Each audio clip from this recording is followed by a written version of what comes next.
Good afternoon, and welcome to our 24th commencement. I'm Nancy Daniel, Vice President for Academic Affairs, and it's my privilege to open these ceremonies. Please put your cell phones on vibrate so as not to disturb the proceedings. I read a commencement speech by Dr. Sue Hesman-Hellman, the CEO of the Gates Foundation, in which she told graduates the following: in pursuit of a meaningful life, be genuine. Show up as your true self, revel in your individuality, embrace your uniqueness. Know that every new experience will make you feel a bit uncomfortable. In those moments of discomfort, remember that who you are deep down and what you've learned through your life to date is what got you to that opportunity. Never hide what makes you you. That advice is one I hope you take to heart. Each wonderful, unique person sitting here today has a story to tell that is marked by persistence, strength against adversity, courage to go on when you thought you could not, when you thought you couldn't take another step, and yet you did. Today we celebrate that twisted road that led you to this stage with those who supported you here to cheer you on. Let me be the first to say congratulations. I am so proud to be able to be the academic leader of this college that has produced such amazing graduates. At this time, Rebecca Raponte will deliver the invocation.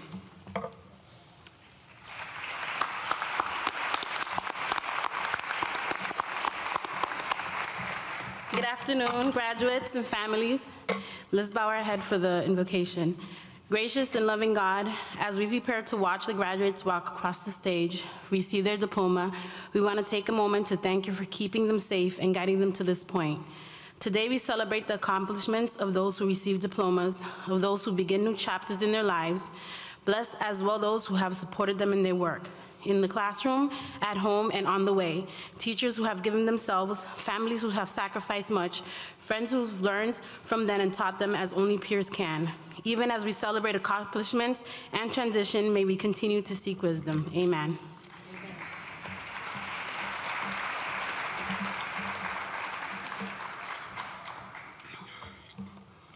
We will now have the national anthem sung by Carmen Zayas, faculty member of UCB, accompanied by Joe Della Pena. Please rise.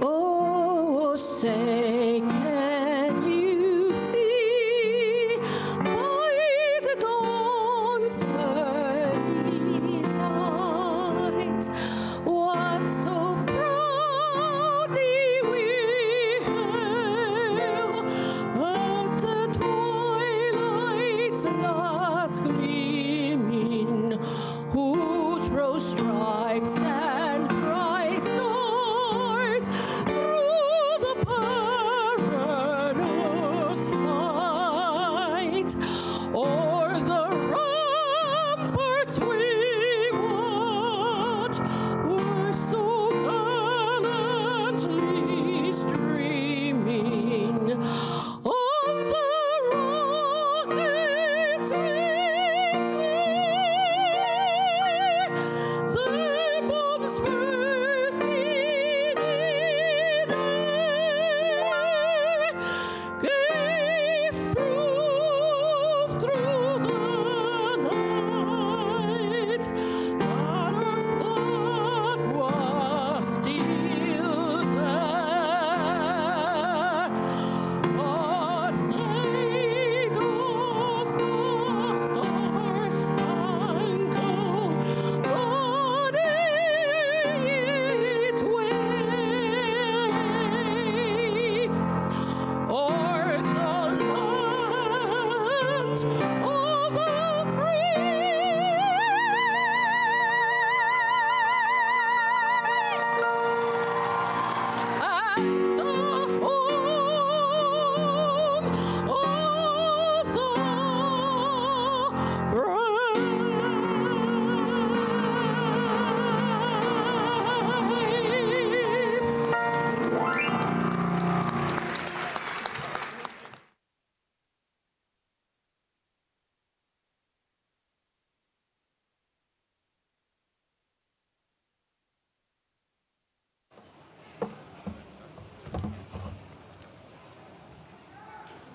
What a way to begin.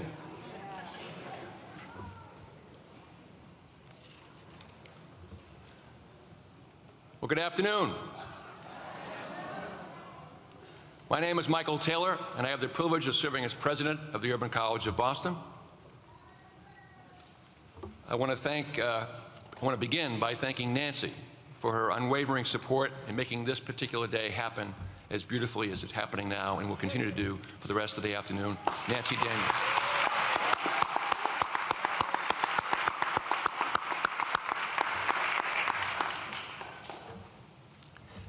Ladies and gentlemen of the class of 2018, has a nice ring to it, doesn't it? When I first met many of you when I arrived at Urban College about 6 years ago, during that time I've grown to admire your grit and the determination that it took to achieve your dream, crossing this stage this afternoon.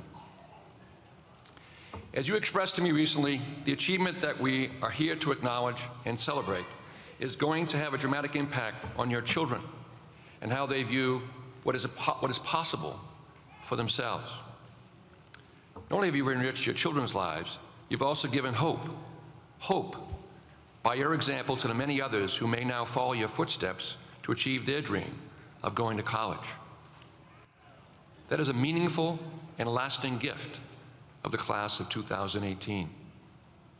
In addition to your education, you've acquired something else during your time here, another family, comprised of your Urban College classmates, teachers, and staff. As you march out of this beautiful theater today, understand that those important and supportive relationships will forever be here for you. And speaking of this beautiful theater, let's take a minute to look up and admire this magnificent structure. Look how beautiful this place is. It's an extraordinary place. But you deserve to be here. This is a fitting tribute to your accomplishment that we celebrate today. I'd like to express our gratitude to Emerson College's President Lee Pelton for graciously hosting us here today. There have been thousands of performances on this stage since it opened in 1903. This graduation and each of you are now part of Majestic's extraordinary history. And speaking of making history, this graduating class is the first to benefit from an amazing new campus. Did you enjoy it? There you go. So, why did we prepare this elaborate celebration? Why do these distinguished guests accept our invitation?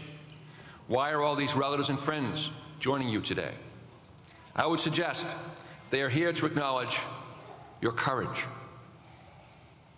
Your courage. We know it took courage to overcome the self-doubt to enroll in the first place. It took courage to continue your degree when it seemed like it would never finish. It took courage to make all the arrangements to get to class.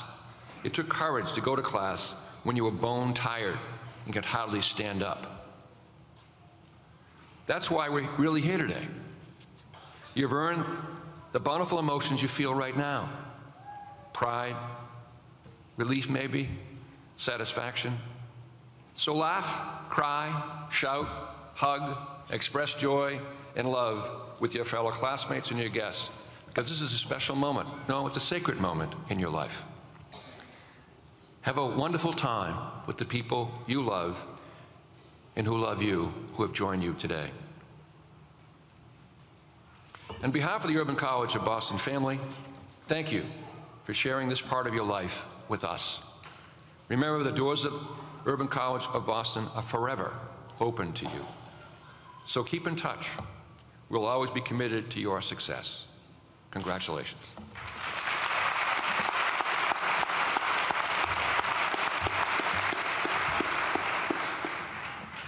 It is now my pleasure to introduce to you Peter Ebb, the Chairman of the Board of Trustees of Urban College. Peter has been an extraordinary and dedicated leader of the Urban Trustees. Peter's counsel is always clear and precise, with a consistent focus on what's in your best interest, the students of our college. Ladies and gentlemen, Peter Ebb.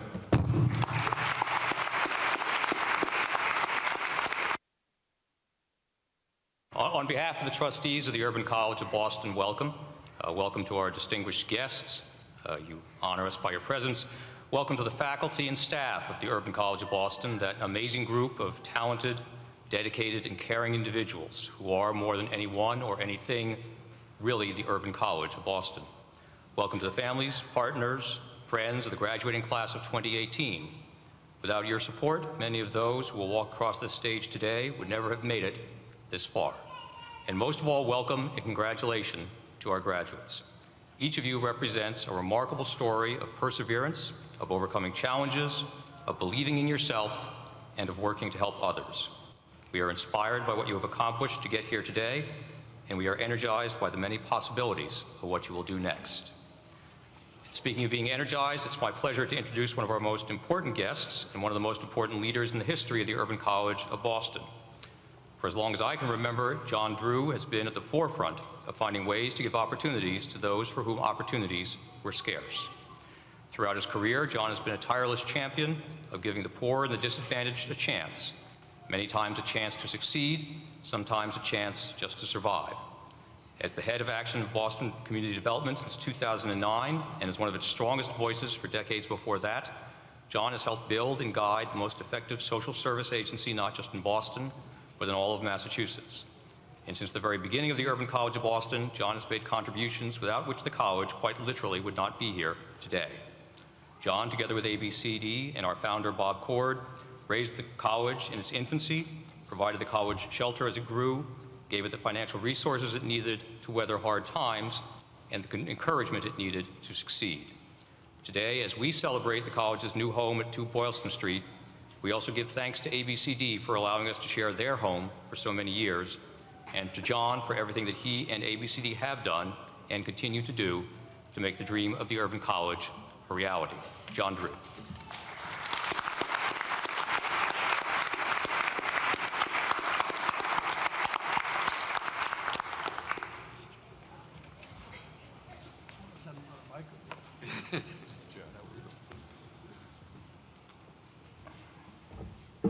You know, it's a first for me today. I shouldn't tell you this, but all my life I've been hard of hearing, and today I have, for the first day, put in earplugs. So if I'm talking a little loud, it's probably because I'm exuberant, but I also don't know how loud I'm talking. But let me tell you, I have no prepared speech. Because when I come into this house, I'm in the real America. I'm in the place where opportunity does live, thrive, no matter where you came from, no matter who you are. And I love you all because after 50 years of this journey for myself, still battling a little bit out there, it is very important that institutions like Urban College get established. Why? I can tell you this. Every time we tried to establish Bob Cord, myself, and others, they said, "You can't be a college. You're not a college." And we said, "Well, we'll put a sign up and call ourselves a college." But each and every year for 23 years, and for 20 years prior to that, you have proved that a community can have a college as good as anybody else's, but with more heart. So Michael gave me 2 or 3 minutes to speak. Since I can't tell time, I'm not sure how long that is, he can pull me off. But my greetings are from ABCD, from Bob, who's no longer with us, but his wife Donna, from Harold Mezoff, who unfortunately is a family problem, but those two, myself, and many others. But I would like to make a note of somebody else who was very instrumental in helping us through the labyrinth of getting a college to the point where it was accepted and accredited. And that was Richard Wiley, Dick Wiley, passed away recently. The head of Endicott College, and we knew him before that at Lesley College. Dick was extremely helpful in guiding us through what otherwise would have been a process where, unfortunately, the higher education people did not think that we deserved to be there. I think you've all proved them wrong.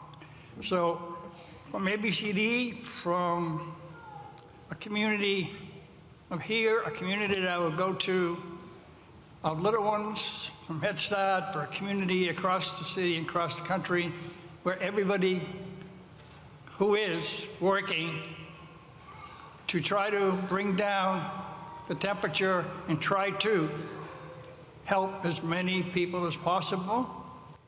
We will preserve, we will continue, and you are absolutely wonderful. So thank you.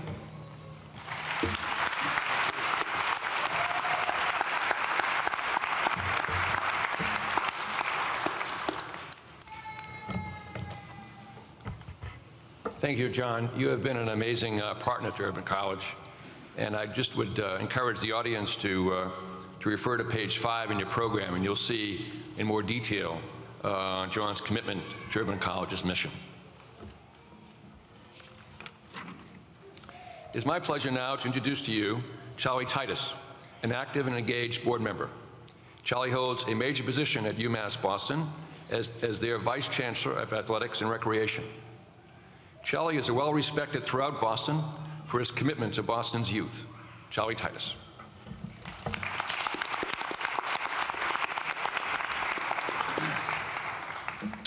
Good afternoon.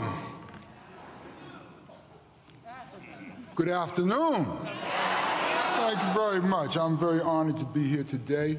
I am a long-standing and very proud member of this college's Board of Trustees. It has been a very rewarding experience for me. I want to congratulate all of our graduates for a job well done. Wish you the best in the next step in your journey. And I want to thank the parents and the families and the friends for entrusting your loved ones to the Urban College for this part of their education. Thank you very much.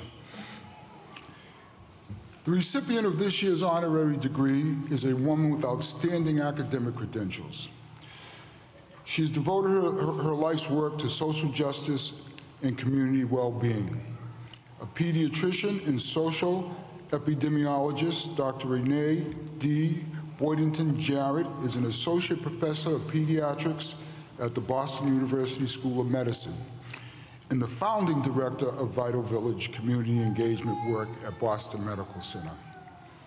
Vital Village is a network of residents and organizations committed to maximizing child, family, and community well-being.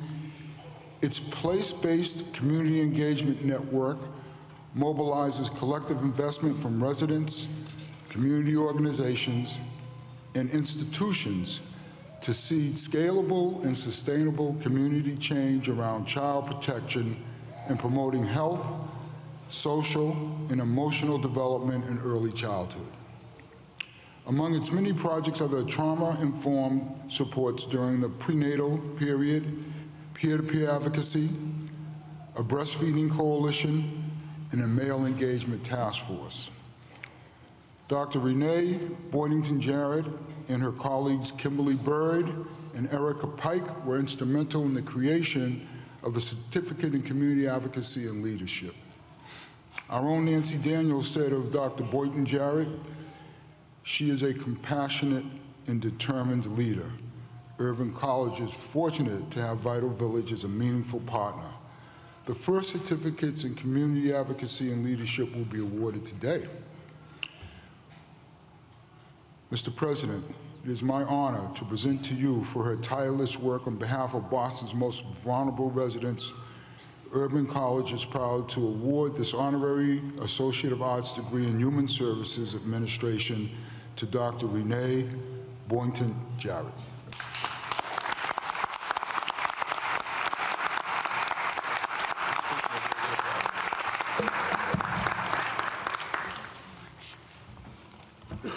Thank you to President Taylor, Vice President Daniels, Chair Ebb, and the distinguished Board of Trustees. I am honored and privilege to receive this honorary degree today.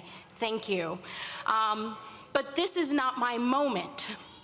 This is your moment, extraordinary graduates of the Urban College of Boston class of 2018. Congratulations on your amazing hard work and tremendous accomplishments. I would be remiss if I did not also acknowledge the committed and distinguished faculty that have helped to support and nurture your degrees, and most importantly, the family, the friends that have supported, nurtured, encouraged, and supported your progress along this incredible journey every step of the way. Thank you all, family and friends, for believing in these incredible graduates and their incredible potential, because they are going to go out and rock this world.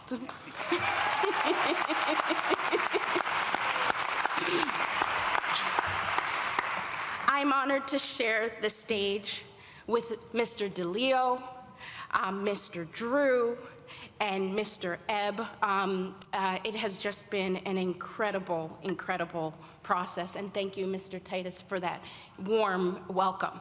I just have 3 brief comments to share with you all today. This, graduates, is your moment.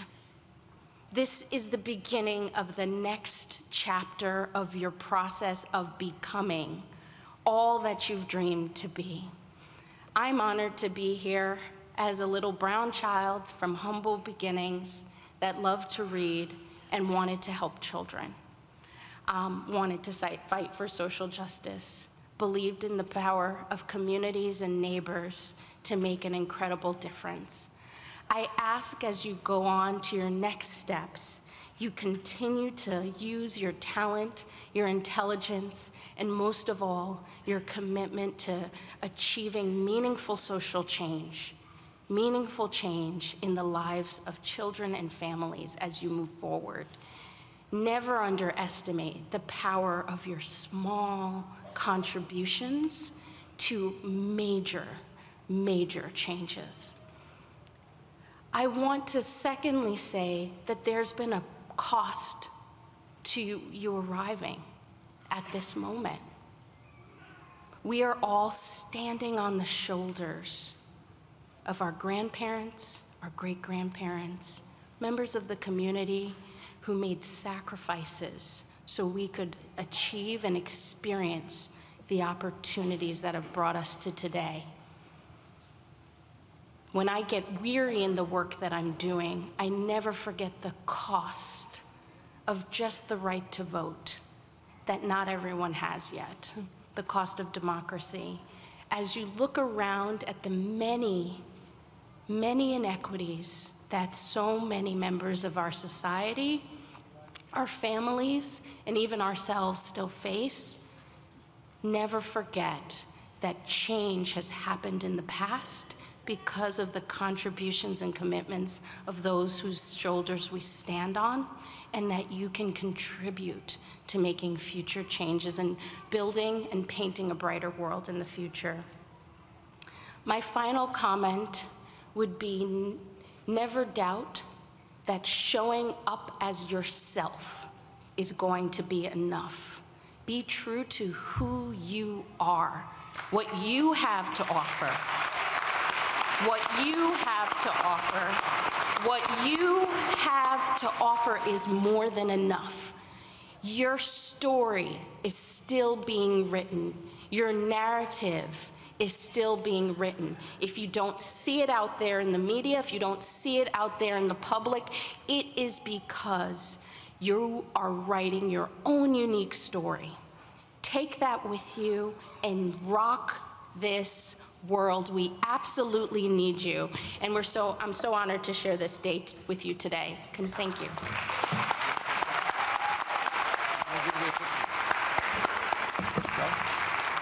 Peter?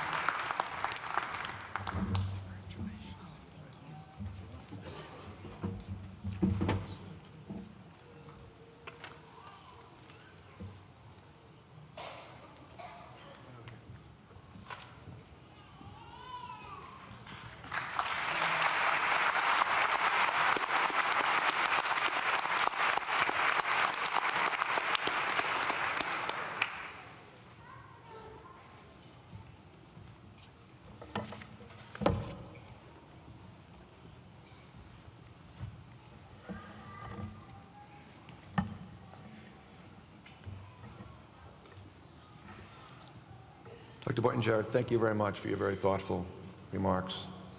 And most importantly, thank you for your partnership with Urban College.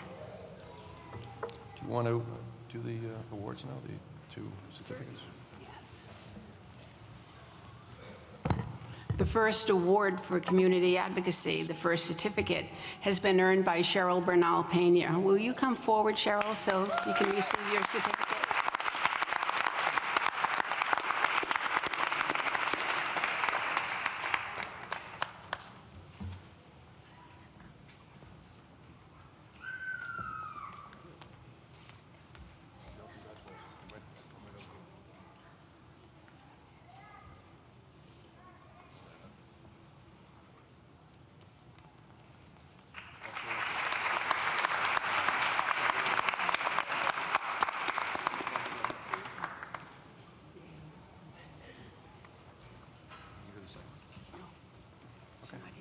Oh, okay.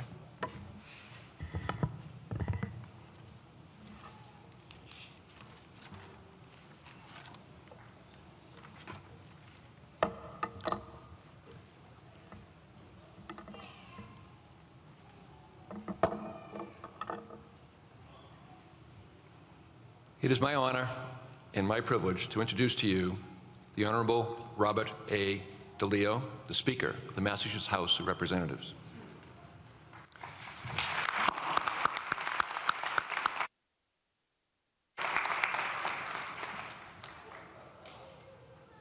I had the unique opportunity a few minutes ago to spend some time with Speaker DeLeo and about a half a dozen of our students who happen to live in his district, and they told him their stories of what it meant to be here today, but most importantly, how they got here today.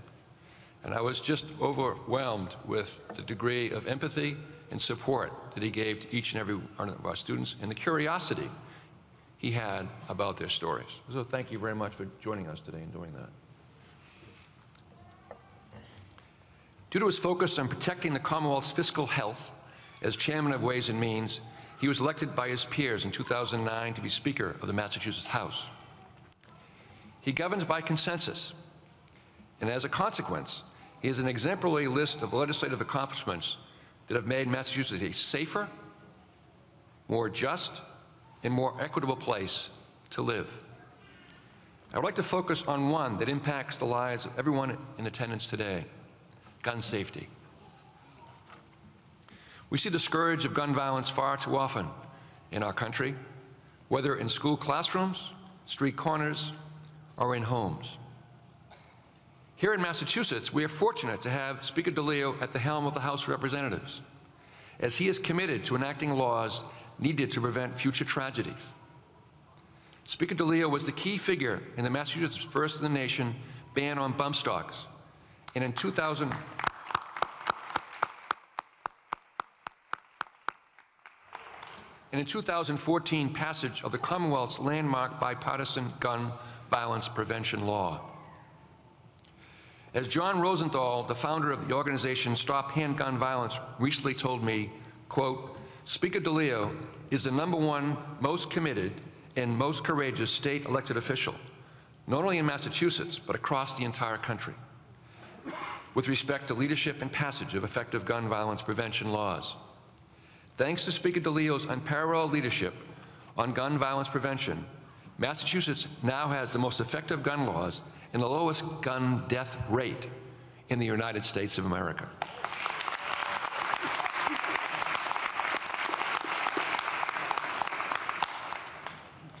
The Speaker in his remarks will address his passion, which he discussed with the students he met with today, for effective and well-supported early childhood education.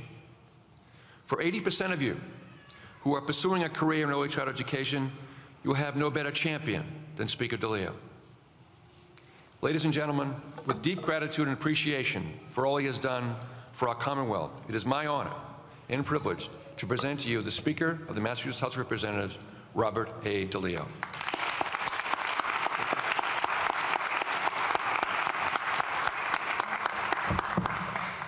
Thank you so much, President Taylor, for that extremely kind introduction.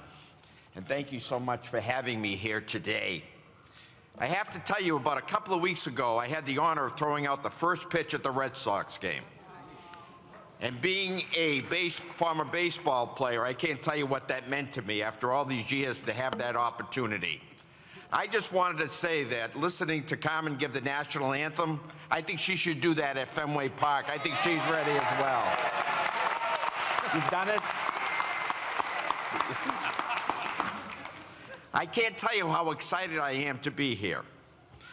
Many people said to me earlier during the week, oh, this is a long weekend. You know, what a shame that you have to be somewhere on a Sunday afternoon. I said, there's no place I'd rather be than with you.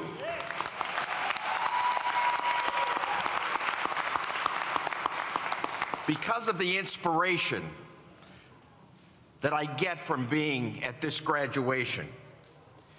You know, as the president had mentioned earlier, I had the opportunity to speak to some of the students from my district earlier, and I had an opportunity to talk to some of you as well. And I learned how so clearly the long and often arduous road to reach this point that each one of you have taken. I was so impressed to listen to all of the obstacles, shall we say, and to be so inspired by the stories that I heard and what you had to overcome to where you are here today. So, although it's an honor, they say, for me to be here, quite frankly, it's an honor for me to hear from you. This class is comprised of so many remarkable individuals. 93% of this body is female. Isn't that wonderful?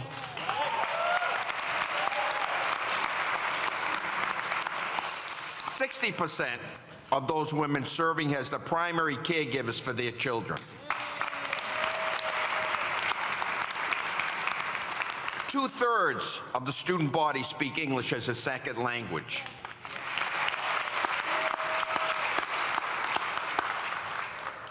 And Mr. President, I know you gave me 8 minutes to speak. I just get warmed up in 8 minutes, so I apologize for that. And a lot of what I'm saying isn't even part of my speech. I'm so excited of what I had heard earlier. I am so impressed with the dedication and commitment that you have clearly demonstrated throughout your time here at Urban College. You're going to carry these life experiences with you as you move on to your next endeavor. And they will shape how you impact the world around us. I was, again, thrilled to hear from so many of the graduates here today are entering into the field of early education and care. And this is an area from which I am extremely passionate. And I have to tell you why I became so impassioned about this area some, I don't know, maybe 4 years into my speakership. And it was because of the stories that I had heard that children with early education are obviously ready at a much earlier age in terms of their educational growth. Yeah, that's right. There's a child who knows what I'm talking about right there. But the benefits are undisputable. And an early investment in high-quality programs and services, especially from our youngest and most vulnerable populations, is one of the best ways to ensure that children are on track for success in school and beyond. Not only is this investment vital to Massachusetts' economy by helping working parents, it's vital to our children's future. However, there is no access to high-quality programming without a strong and stable early education workforce. We currently face a 30% turnover in our workforce in early education. I sometimes refer to it as a workforce in crisis.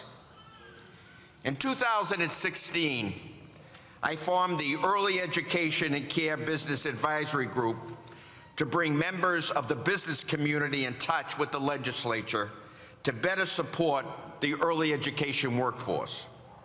Following the group's recommendations, we undertook several initiatives to bolster the workforce. First, in this year's budget, we provided a provider rate reserve and professional development opportunities for early educators at an unprecedented levels. We will create an EEC Workforce Council to help facilitate coordination between colleges, providers, and business communities. The council will be comprised of providers, leaders from higher education, legislators, and representatives from the labor and the business communities. These funds and initiatives will help create a sustainable statewide system that addresses early educator recruitment and training needs, encourages career advancement, and puts a premium on compensation and retention. Through these efforts, I believe we will establish a solid and stable early education and care system where children can have access to high-quality program and future providers, like many of you here today, who will hopefully provide a stable and rewarding careers. Some of you were just awarded a certificate in community advocacy and leadership.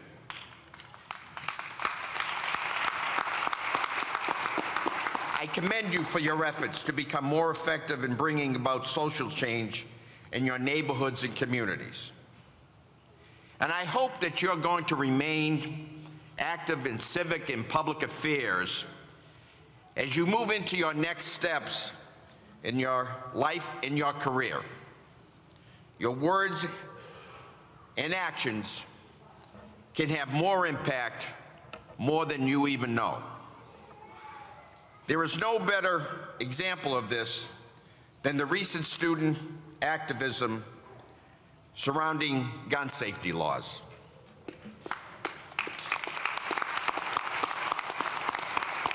This has become a subject of renewed focus of the House since the Sandy Hook shootings in the late 2012.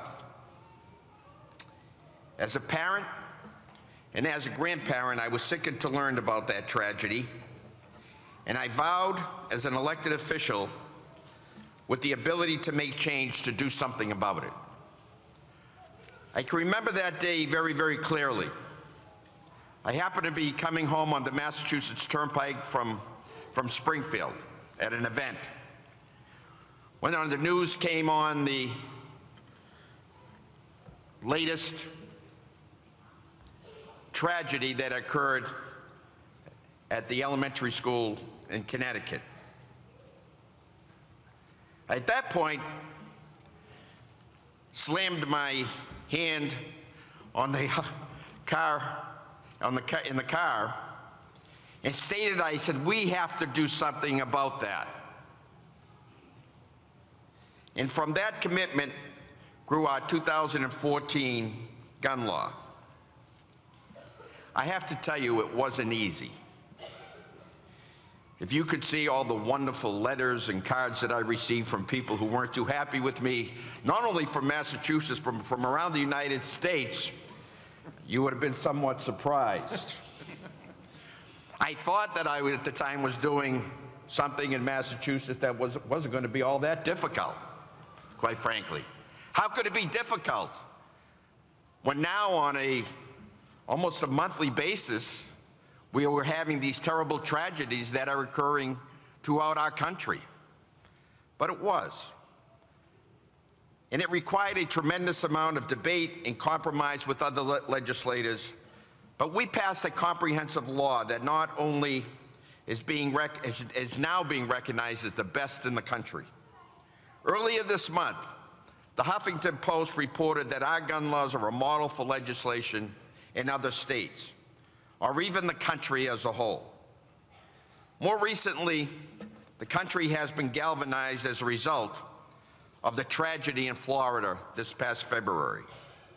Here in Massachusetts, the focus was on passing the ERPO or the so-called red flag law, to create a process for loved ones and licensing authorities to work with our courts to keep guns out of the hands of those at risk at hurting themselves or others. My office received phone calls in support of this bill day in and day out, as well as numerous visits from students from across the Commonwealth advocating for the merits of this legislation. And I have to tell you, I've never seen anything like that since we started talking about legislation, gun legislation in the legislature.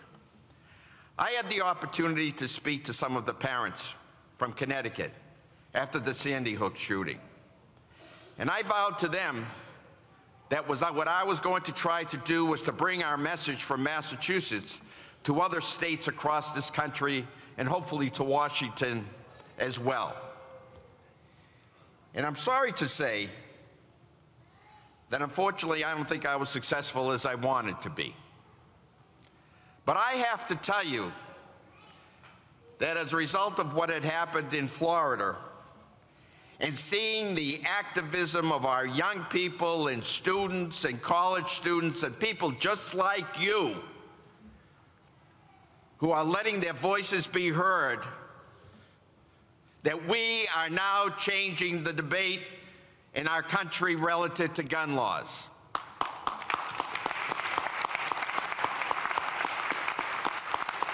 And I hope that the bill that we passed in Massachusetts will be signed into law this coming summer.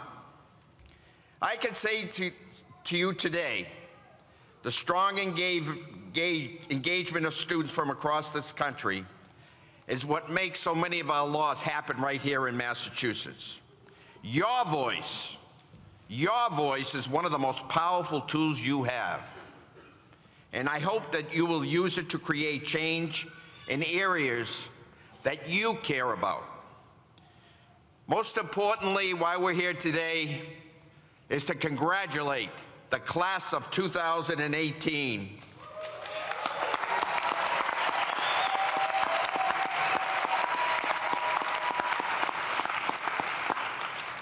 And after listening to some of the stories, the unbelievably inspiring stories that I heard earlier, I can't wait to see what you folks do next.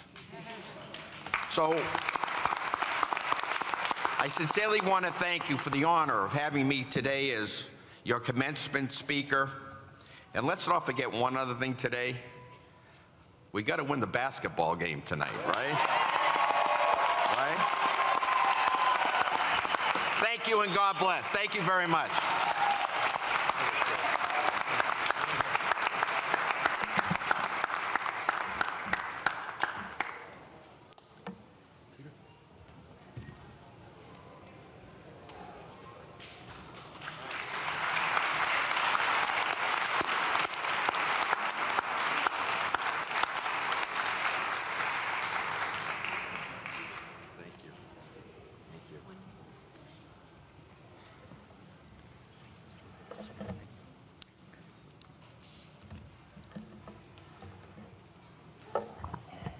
Just so you all know, what we just presented to the Speaker DeLeo was his honorary degree from Urban College of Boston, and guess what it's in? Early childhood education.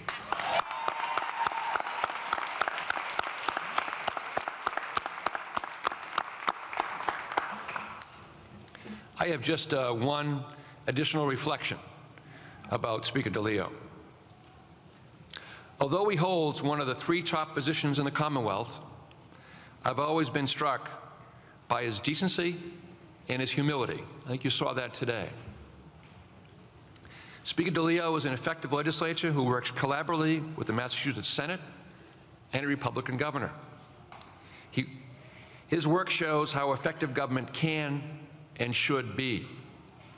He demonstrates daily how one can keep his commitment to his values while at the same time work across the aisle. His successful governance style is an example that our current federal government in Washington should consider. Mr. Speaker, you honor us today with your presence. Thank you very, very much.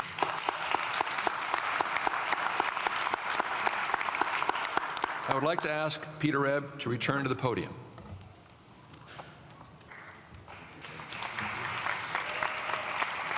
It is my honor today to present this year's Robert Cord Distinguished Leader Award to Donna M. Cord. Donna Cord reminds me of what is most striking in our graduates. Like each of you, Donna is a fighter. Over a long career of helping others, Donna has simply refused to listen to those who would say it's too hard, or it's not worth the struggle, or it can't be done. For Donna, there's been no task too hard, no struggle too great for a cause worth achieving, and nothing that can't be done, particularly to advance the cause of social justice and the rights of children. In a long career, beginning at Action for Boston Community Development and covering 3 decades at 3 different state agencies and on numerous boards and commissions, Donna has always focused on one thing: ensuring that every child in Massachusetts has the support they need and the chance to succeed that they deserve. Donna has found new and powerful ways to secure funding for children's services. Donna has been a loud and effective advocate for children in the corridors of Boston City Hall and in the halls of the Massachusetts State House. And yes, Speaker DeLeo, Donna may yet have a word or two of friendly advice before the day is over on something more that we can do to help children thrive in this city and in this state. Donna has worked tirelessly to heal the effects of child abuse and to help identify and overcome its causes. She's been a leader in providing those with developmental disabilities the resources and respect that they deserve. And in each of these roles, over all these years, Donna has been and is a fighter. Since 2014, we have been fortunate to have Donna as a member of the Board of Trustees of the Urban College. She has brought to this role the same focus and energy, the same refusal to take no for an answer as she has displayed throughout her life. As a trustee, Donna has supplied a strong and wise voice in guiding the college to its future. She has conveyed an advocate's passion in our meetings and a manager's insights to shepherding our financial resources. Donna has brought a wealth of practical experience to bear on the challenges we face every day.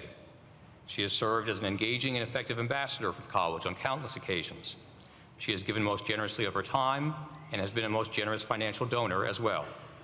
And Donna has constantly reminded us of the importance that the college stay true to its mission and its commitment to the students it serves. The award we present to Donna today is named for her late husband, Robert Cord, a man who was unquestionably the father of the Urban College of Boston. For Bob Cord, education truly was a pathway to opportunity, and the Urban College of Boston was a cornerstone of that possible dream. And so it is entirely fitting that this year's recipient of the Robert M. Cord Distinguished Leadership Award should be someone who so completely embodies and gives life to that dream today, our colleague and our friend, Donna Cord.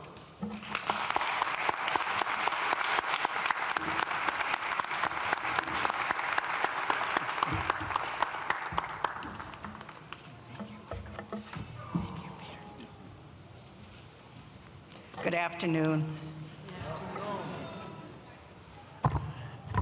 President Taylor, Speaker DeLeo, Mayor Walsh, who will join us later, special friends and graduates of Urban College 2018.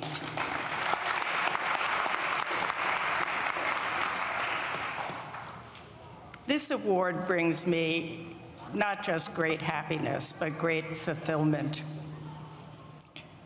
I'd like to share with you a bit of my journey to get here. Completing high school in the 50s, expectations for women entering college in 1958 were pretty low. But I was very lucky, winning a scholarship to a wonderful women's college. It changed my life. Turns out Douglas College at Rutgers University was all about opportunity and empowerment, not unlike our very own Urban College. We were challenged to explore new ideas, to develop thoughtful opinions and defend them.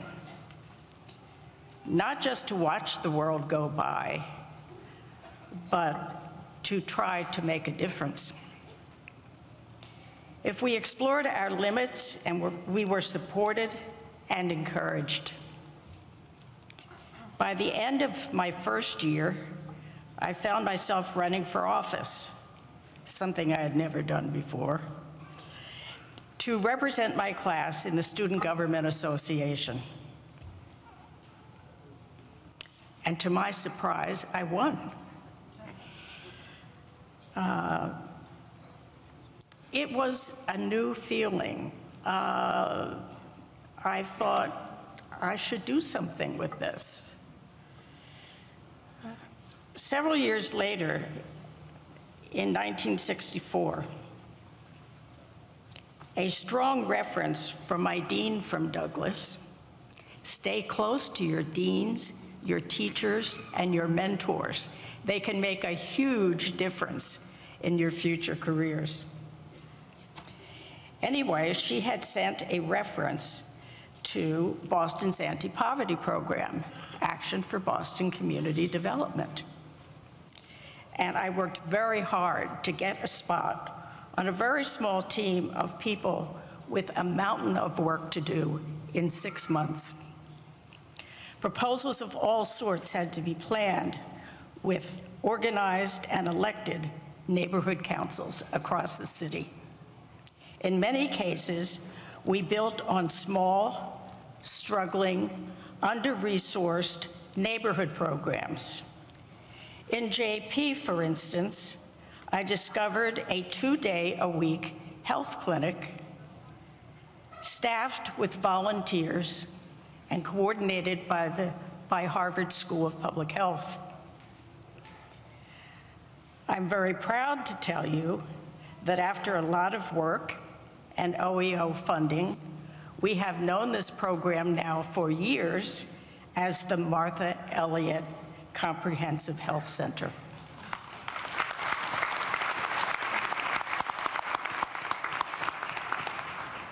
For over 7 years, I was blessed to participate in working on creating and supporting services and opportunities for Boston's children and families. As the agency grew, I was able to develop administrative, budgeting, and management skills. Don't shy away from budgets. They contain very important secrets. Given the opportunity to join a newly created Executive Office of Human Services, they were working on the creation of a new state agency for children. It was to be called the Massachusetts State Office for Children. Unique in the country, established for advocacy and licensing of children's programs, we reported directly to the governor. It was too good an opportunity to pass up joining them. OFC had clout. The office had the mandate to review and make recommendations on children's budgets in all the state agencies serving children. It could develop new programs, and we did. The first emergency shelter for adolescents, and license all children's programs, creating councils for children across the state to involve people at the neighborhood and community level. I was in heaven. There was a chance for empowerment of children. Children were badly represented and underfunded in state budgets. We could influence millions of dollars in increased children's services across state agencies.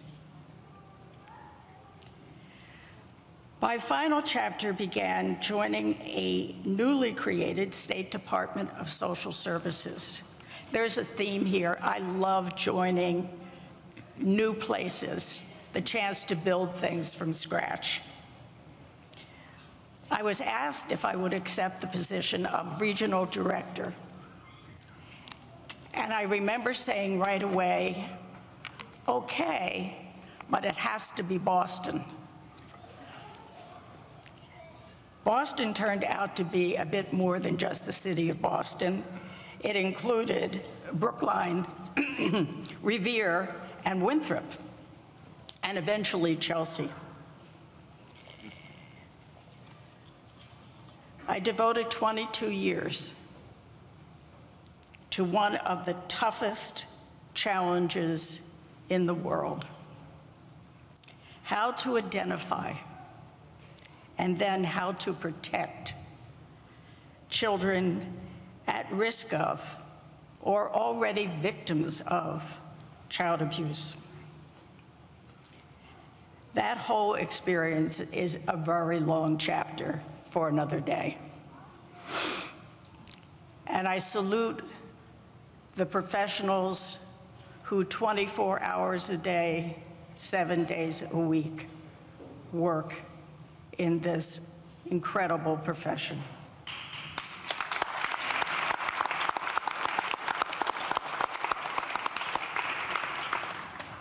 I found I had to draw on every single experience, contact, knowledge, and prior experience. I began with a plan for a widely diverse, bilingual staff that would include Hispanics, Latinos, Chinese, Southeastern Asia, Haitians, Brazilians, staff that would reflect our city's population. Staff who not only spoke the language, but would understand the culture of the families they were working with. My journey is basically what inspires my work with the Urban College, a college designed and founded by my husband, Robert. For him and for me, it's all about opportunity and empowerment. And his dream is flourishing. Congrats to our wonderful graduates today, and congratulations to our wonderful leadership team at the college.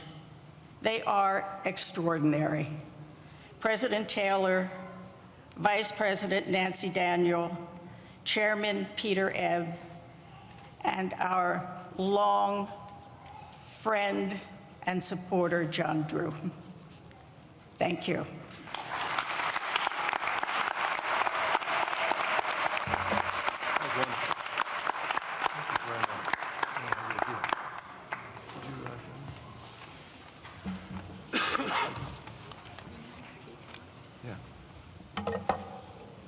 Would Mackie come up? Thank you. Happens to be her son.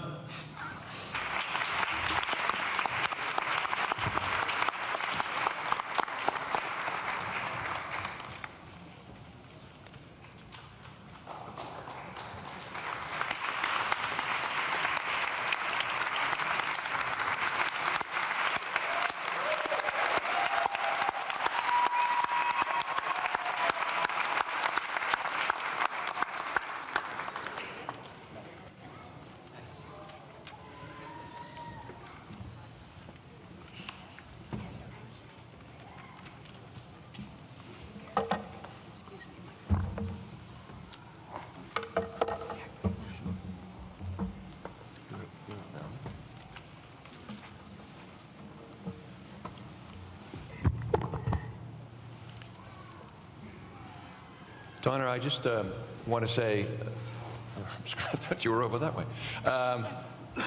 For me personally, your friendship and your loyalty and your guidance to me has been remarkable.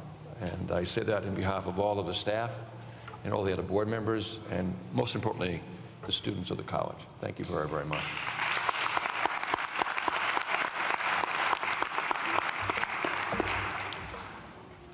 It's now my pleasure to introduce to you a person that I suspect that you had as one of your professors here at the college Ken Grout, the 2017 recipient of the Outstanding Faculty Award. Ken?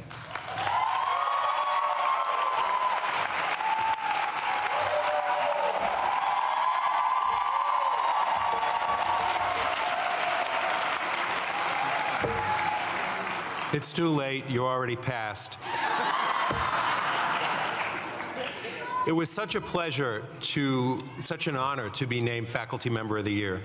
And this year, it is my pleasure to help bestow that honor on one of my fellow instructors. This professor has taught a range of early childhood education courses at Urban College for more than a dozen years. And what you may not know, though, is the critical role that she's also played behind the scenes. Thanks to her involvement with a large number of organizations, she has really worked to develop opportunities for students here at the college, and she has worked to help find funding for new programs in partnership with the college, and she has been an absolutely tireless advocate of early childhood educators all throughout the region. She's really a champion of the college and the work that the students do. And now she is the outstanding faculty member of your graduating class. So, ladies and gentlemen of the college, family, friends, honored guests, and particularly those of you who intend to graduate in a few minutes, please help me celebrate and congratulate your outstanding faculty member, Bernadette Davison.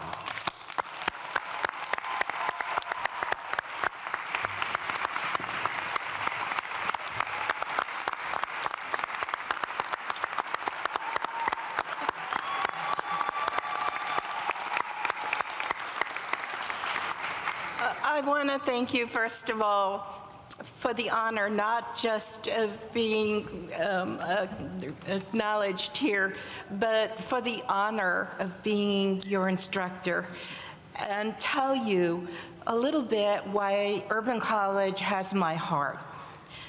I'm going to start with a short, I promise a short, little family history. Before I give you my charge, I want to tell you about my grandmother, Margaret, who came here at the end of the 19th century from Poland. She was illegal.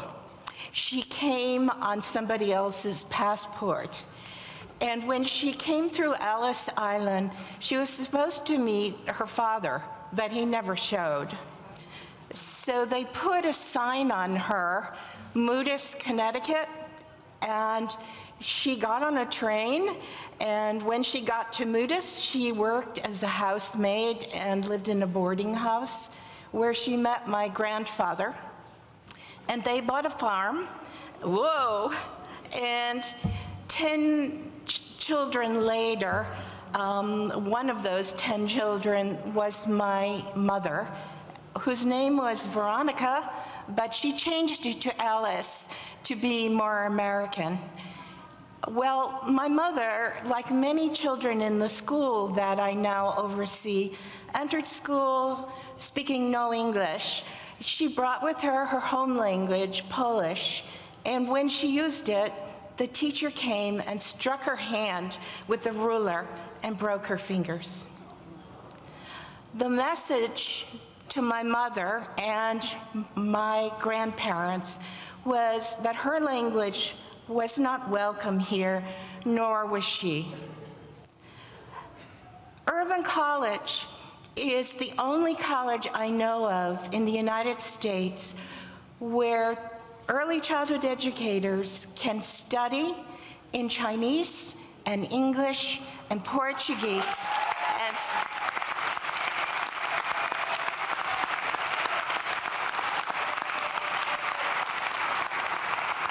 and sometimes Creole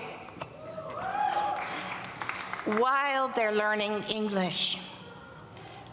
So my charge to you is those of you who now have advanced skills, take these skills into our early childhood classrooms and community centers and use them to serve as a bridge So no child in America and their family, whether legal or illegal, feels not welcome. Serve going forth as a beacon and a bridge.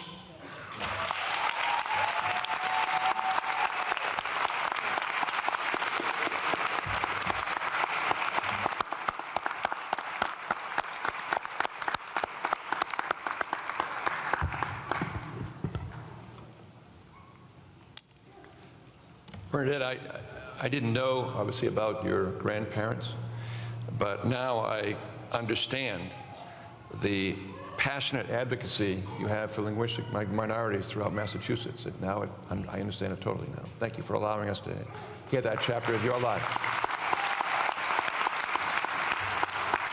I'd like to have Vice President Daniel return to the podium.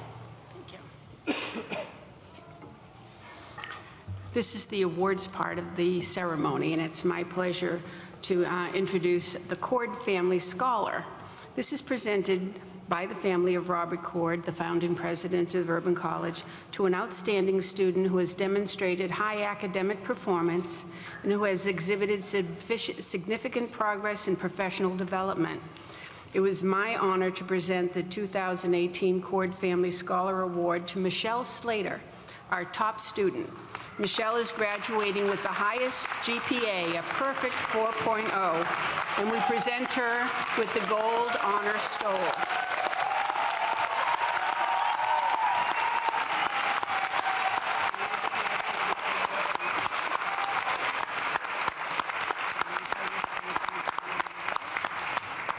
Congratulations. This is wonderful.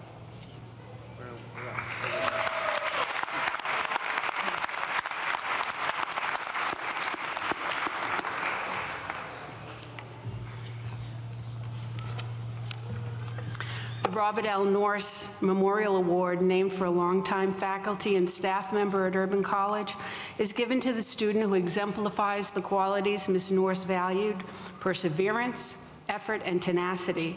The student chosen to receive the Roberta L. Norse Memorial Award is Christine Francois, Associate of Arts degree candidate in Early Childhood Education.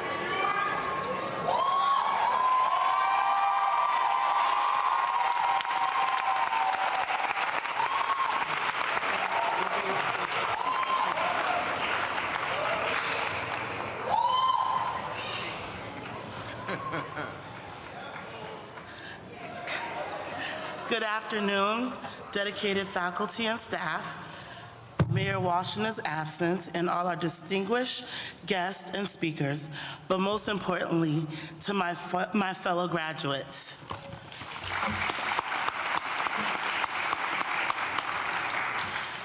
We have been challenged with an honor and an opportunity to explain what has inspired our learning at Urban College of Boston. To most, it may seem a simple task. However, I began to feel very vulnerable. I felt compelled to share with you how I view UCB. I have 3 T's that best describe my college. They are time, tears, and treasure. In order to understand the 3 T's, we have to travel back in time to 1967. ABCD, known as Action for Boston Community Development, started the Urban College program to meet the educational, employment, and career development needs for adults. The school enables students to earn academic credits while acquiring job-related skills. In 1993, the college was chartered and is the only institution established by an anti-poverty agency. In September 2000, it became a fully independent college while maintaining a partnership with ABCD. In October 2001, UCB was awarded full accreditation by New England Association of Schools and Colleges. September 2017 began the latest chapter of UCB's story when the college established itself at the bigger, state-of-the-art China trade. In understanding our rich past, we can now look to our present and see that with the help of Michael Taylor, Nancy Daniel, and the staff at Urban College of Boston, the vision has never changed. It only got better. Yes, indeed, it took time, tears, and treasure. It's those same principles that I have clung to in order to obtain this chapter in my life. With those same values, I climbed the ladder of success that UCB placed before me. Time. When I first started Urban College back in 1998, I wasn't sure if I wanted to be here. To be honest, I wasn't sure what I wanted to do. They didn't make me feel ashamed because of my uncertainties. Jane Dolliff simply gave me a smile and told me, "Don't worry, just take one class and we'll see what next semester brings." The staff at UCB always made time for me. I never felt rushed. If I didn't understand something, I could always count on the faculty and staff to lift me up or push me along the way. My next T is for tears. Just like the UCB's history, I've had many challenges, many fears, many heartbreaks and disappointments. If it had not been for God's grace and people like Mia Taylor and Dorothy Chavez, I would not have made it. I've had some really great teachers, such as Professor Moreno, who drilled it in my head that she didn't care if I cried, but that I would make it. There were days I would come to school in defeat, but teachers like Dr. Allison Matthews told me that she would see me at the finish line and that she would be there on graduation day to see the tears of joy that we would shed when we were presented with our diplomas. Words cannot express how much Carmen Pineda and Kathy Bardell helped when I became homeless and my husband, who didn't have a job, just moved to America. It was the middle of a fully loaded semester. I was past tears. I was borderline fighting a mental breakdown from all the stress, but they kept me together. I truly believe God inspired them on how to help my husband and I move forward. They helped me cry my way to purpose. I will forever treasure my time at UCB. My takeaways with Professor Christie have taught me to maximize my time by focusing on what's important and not to waste energy, thereby making every moment count. UCB's models what it means to treasure what I have. The teachers are not here for financial gain. They sacrifice their tears and time to empower us with a great quality of life, helping us to see the treasure we already have inside ourselves. We are forever transformed by the faith that President Michael Taylor and his staff has exuded through dedication. UCB has inspired me to be among the many graduates who will create community and breathe new life in the city of Boston. As a result, I don't despise my small beginnings, but I have found a treasure of people who are unshakable in the midst of adversities.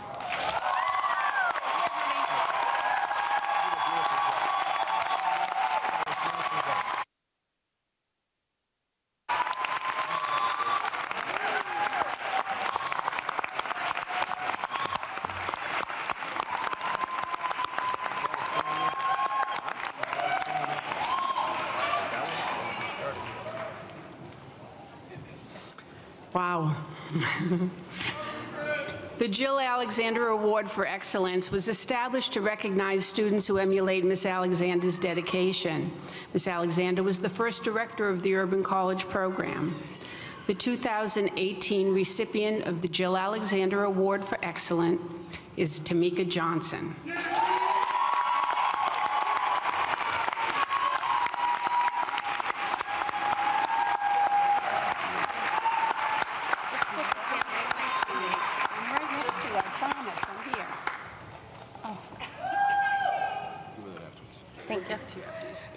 Good afternoon.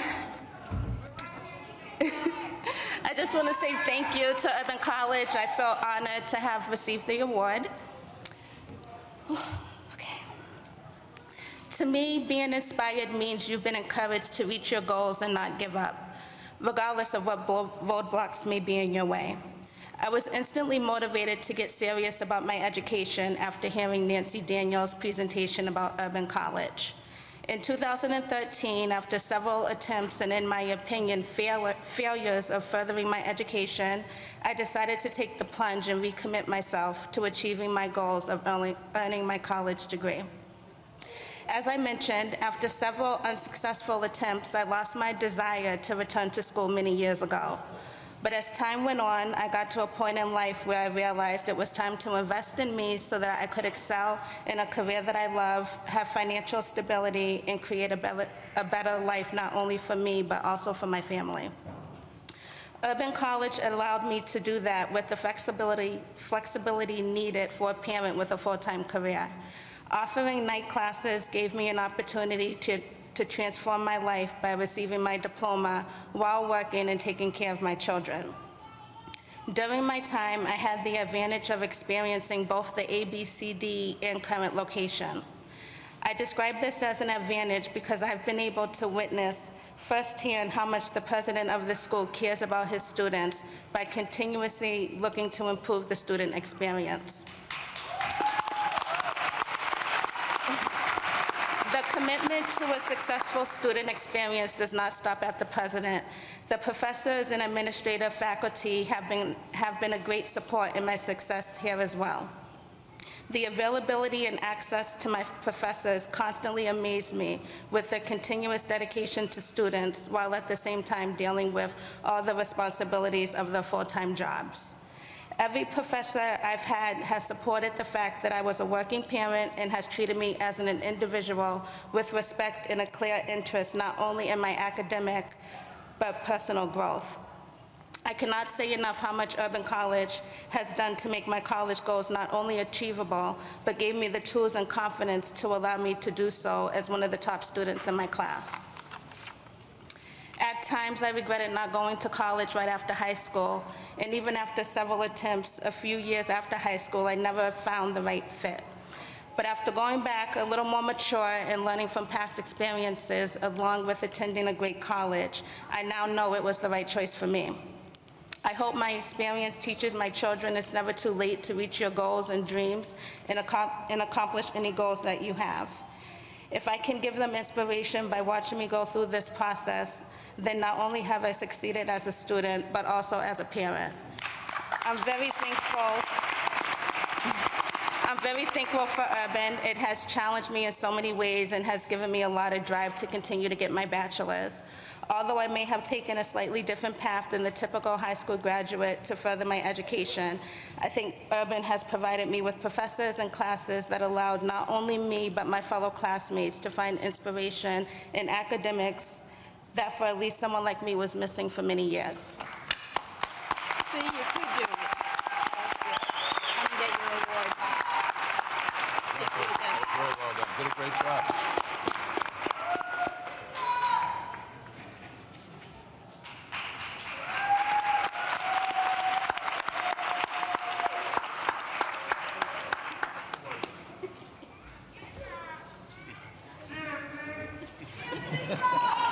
Thank you, Tamika. The Urban College is privileged to award a full tuition scholarship to Endicott College, Boston, to a student in the graduating class who is going on to pursue a baccalaureate degree. Dr. Richard Wiley, the late president of Endicott College and former chairman of the UCB Board of Trustees, established the Robert M. McCord Scholarship to Endicott College to enable UCB graduates to complete their bachelor's degree at Endicott College in Boston. We're pleased to present the 2018 Robert M. McCord Scholarship to Endicott College to Roselis Perez.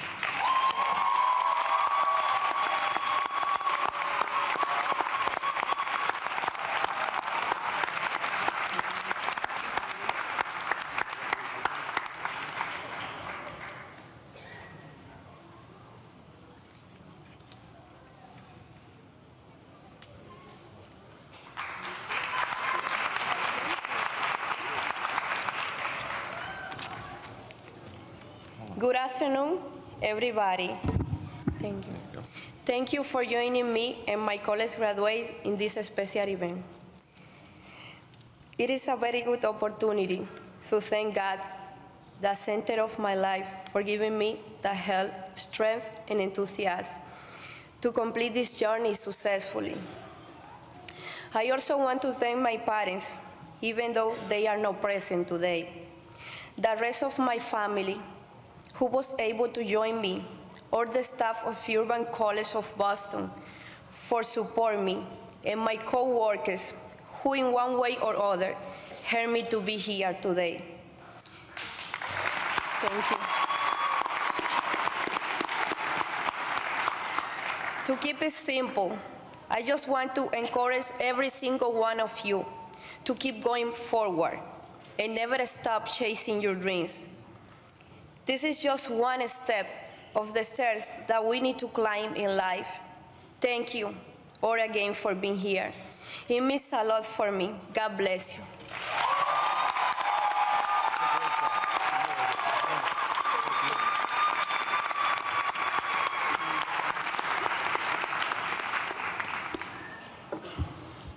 On April 28, 2014, Urban College of Boston lost an outstanding alum, Maurice Tony Williams.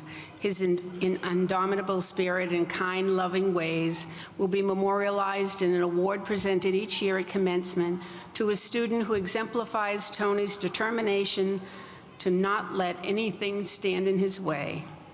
This year's winner is Daniel Dubinsky.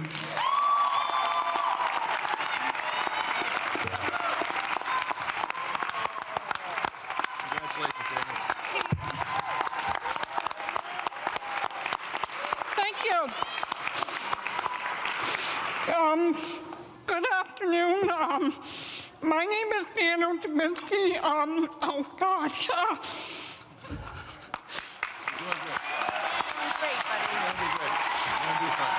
Take a deep breath, you'll be fine.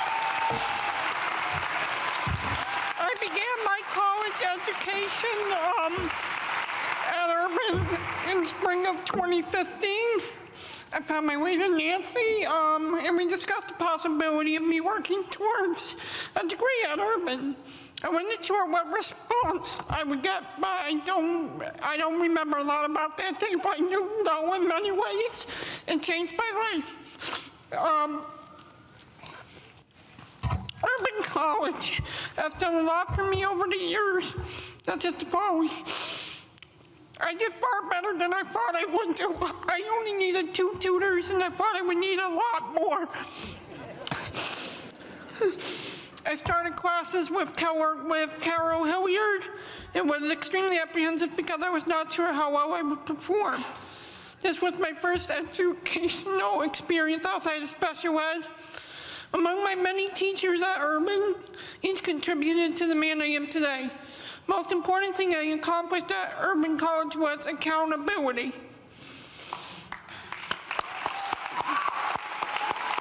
Among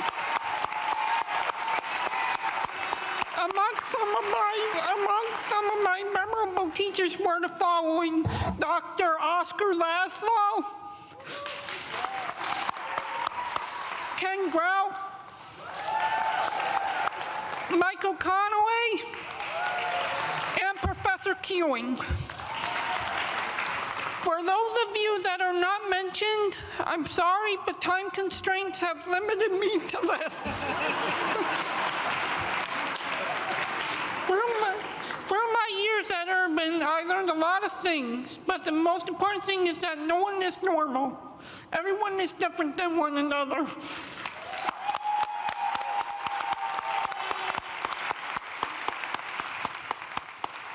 Lastly, everyone has something to give. It's up to you to find out what your gift is and put it to good use.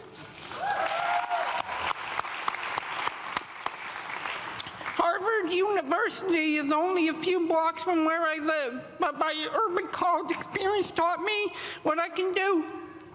You never know. I would like to thank a couple of people here. First off, Miss Nancy Daniels, for all you've done for me and your support. Secondly, Mr. Jim Weiss, my stepfather, for teaching me about integrity. The biggest thank you goes to my mom, Robin, for being there for me since day one. Yeah. I also want to thank my Cambridge family for all the support you have given me. Also, to my stepsisters, Samantha and Kim, and Samantha's boyfriend, Matt, for your support in this.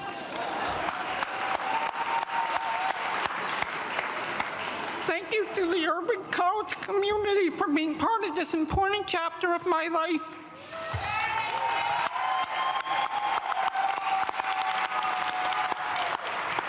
Everyone needs someone to believe in them. I have mine. Thank you, and congratulations to my fellow graduates. Great job.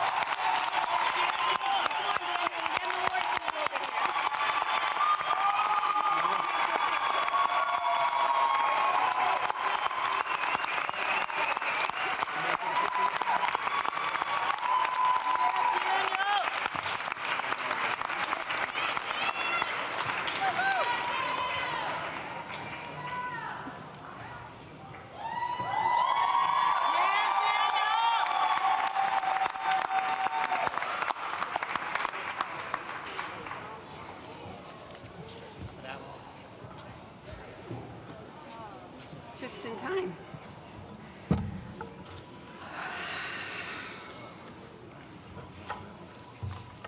Okay, it's the Mayor's Award. The last one. Are you all done? Yes, actually. Do the noise one. Do the noise. Yes.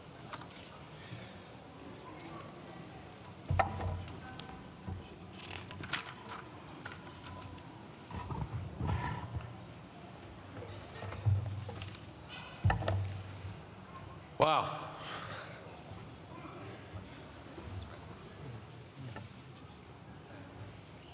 Congratulations again. That was extraordinary. Thank you very, very much for sharing that with us.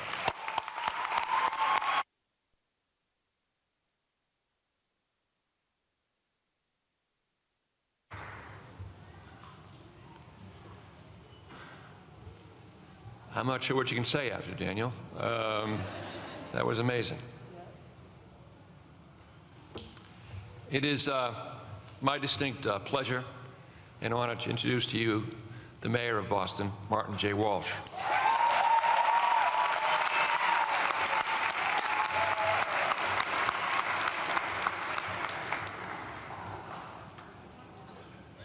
Last fall, Martin J. Walsh was re-elected Mayor of Boston by an overwhelming margin. Just a few months ago, he gave his inaugural address and was sworn in for a second term as mayor on this very stage, with former Vice President Joe Biden presiding. In fact, I was up in the third balcony. Sorry, Mike. That's okay. I wanted to mention that to get a better seat next time. During that inaugural address, Mayor Walsh spoke about his commitment to the fundamental components of opportunity in Boston: strong schools, good jobs, and affordable housing. He has already made meaningful progress on each of these issues. For example, last year, over 1,000 new homes were built exclusively for low and moderate income families, which happens to be a city record. I admire his courage in addressing these issues which impact the lives of our students and their families. This past fall, we had an exciting thing happen to us. We moved into our beautiful new campus at the China Trade Center.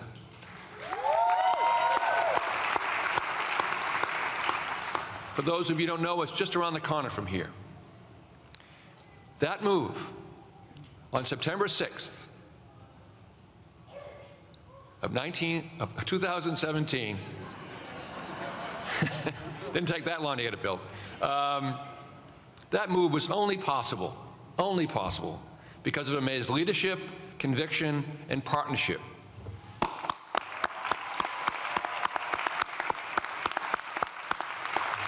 He fought for us, drawing on his own experience and putting his beliefs about the importance of education into action.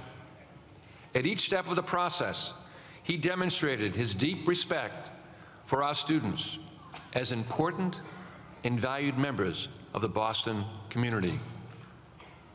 Just as people like the mayor's parents and like many of you in attendance today have looked to Boston for hope, opportunity, and a chance to build a better life, our students look to Urban College for an education that will help them transform their lives and the lives of their families.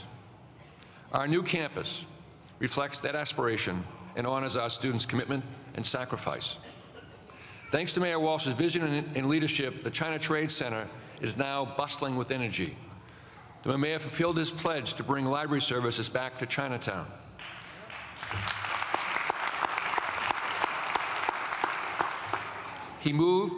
We now have the Boston Public Library's Chinatown branch right in our own building. Just outside our college doors, the city is renovating the historic Liberty Tree Plaza. It's going to become a beautiful park for our students to be able to sit and relax and study.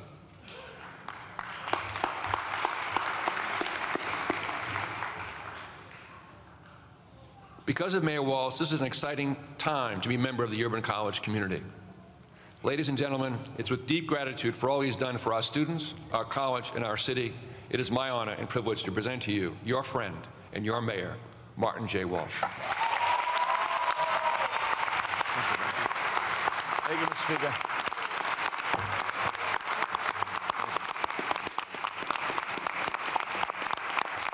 Thank you. Thank you very much. Let me thank you, Michael Taylor, and I want to thank the Board of Trustees at this great college. I want to, I'm sorry I missed the Speaker of the House give the commencement address. He is one of the best people in public service that I've ever met. I want to thank the Speaker. I had the honor of working with the Speaker for 16 years as a state representative, and I loved it, and I want to thank you, Mr. Speaker. Ron Dorsey, the Chief of Education for the City of Boston, is with us today. I want to thank Ron Dorsey, who's with us here as well today. I'm not here to really give a speech. I'm here to present an award, which I will in a second, a scholarship. But I just want to, first of all of the students, the graduates that got a special recognition today, what was amazing about all of your speeches is that they talked about not a straight line, getting a degree and not giving up. So I want to congratulate each and every one of you for your remarks. I want to congratulate all the graduates here today. How about a nice round of applause to the graduates and the families?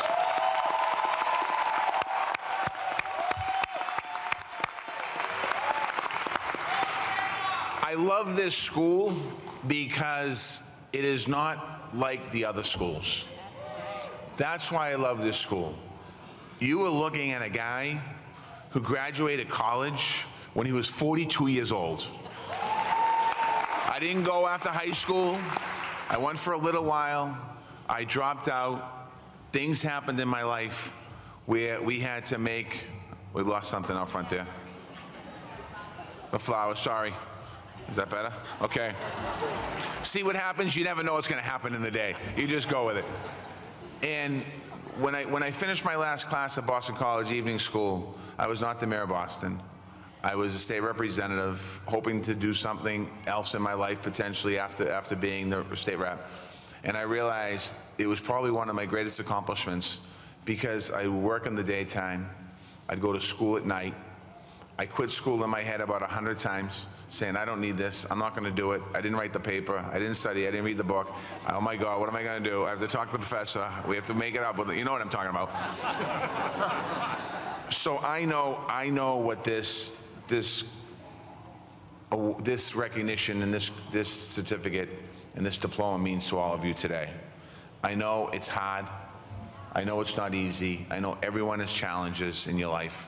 But when you walk across the stage today, take it in, because you earned every single second of the applause and of the screaming and of the yelling.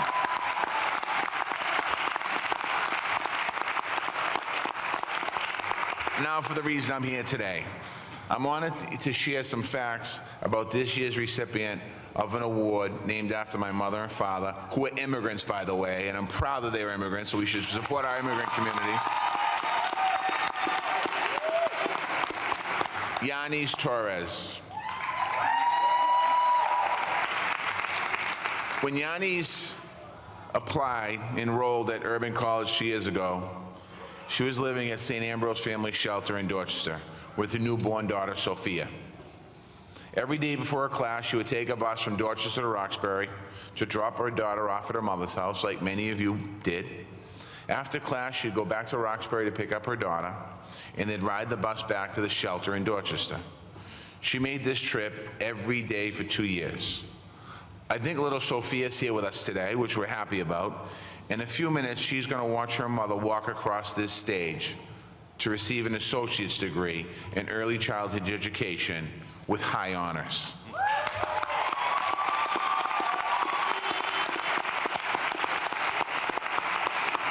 Why I love this school? Yanni's journey to this stage has been remarkable. She tried college before, like a lot of us, but found the right fit here at Urban College, where she found faculty, staff, and a community that understand the challenges that she's facing. Those challenges would have been too much for most people, but not for her, or for most of you in this room. While raising a child, looking for permanent housing, attending college full-time, she never gave up. She knew her success will also be her daughter's success. I would add her success is also our city's success as well, and she's not done yet.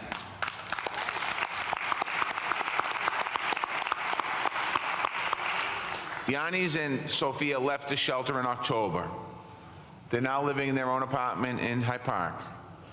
Yanis works in the airport, in airport operations for JetBlue. Her goal is to pursue a bachelor's degree at UMass Boston, and her dream is to teach in the Boston public high schools. At the Rafael Hernandez in Roxbury, which she attended as a young child. I think we might be able to help you with that a little bit. Yanis Torres, for your determination to overcome obstacles, for your commitment to better yourself through education, and for your high academic achievement, is my honor to present you with the 2018 John and Mary Walsh Scholarship.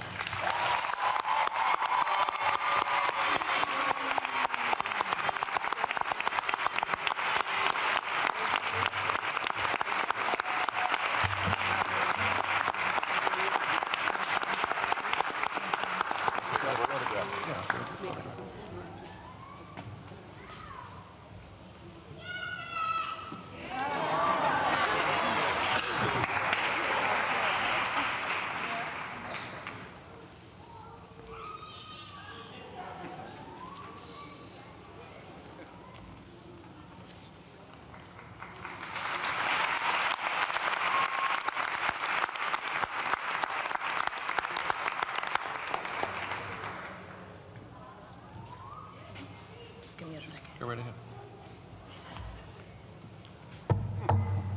Jenny went to get her speech off of her phone, naturally. Something I couldn't figure out how to do, but she's going to do it herself.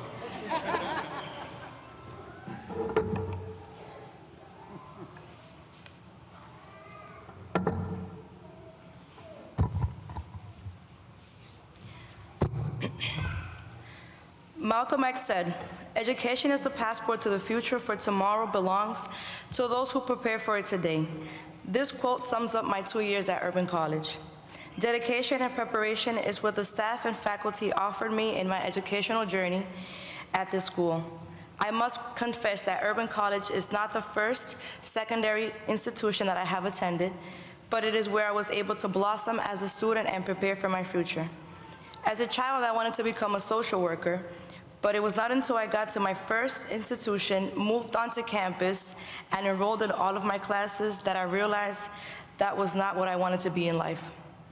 I was introduced to the idea of teaching by one of my middle school teachers, Jennifer, and changed gears and enrolled into my second institution.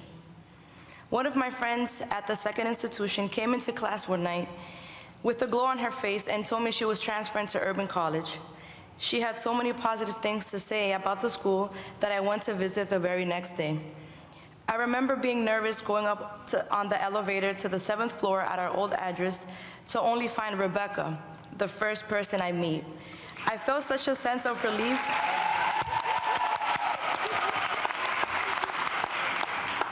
I felt such a sense of relief because I knew her from a youth group I participated in growing up. She was so kind to every student that encountered her and gave each student individual attention. Next, I went to meet Carmen Sayas, who advised me but also heard about my previous experiences at other schools and gave me great advice on how to take advantage of all of my resources at Urban College. Lastly, I met Nancy Daniel. Anyone who knows Nancy knows that she is the nicest person you will meet at Urban College. She stops what she's doing and gives you undivided attention, even though when you enter her office, she has a million things on her desk. She never stops from wanting to help you. Besides being the great person that she was also someone who always had an open ear for me. You can never tell by looking at me, but I went through a lot of challenges during my time at Urban College. When I started here, I had a month-old baby and was living in a homeless shelter, but that never stopped me from wanting to secure my future, not only for myself, but also for my child. Thanks to the support I received at Urban College, at home, and especially from the faculty and professors, I'm proud to be receiving my associate's degree today.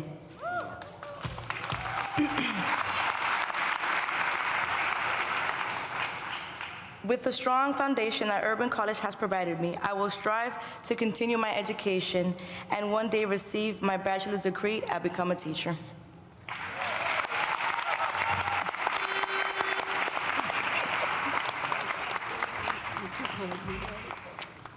That was great.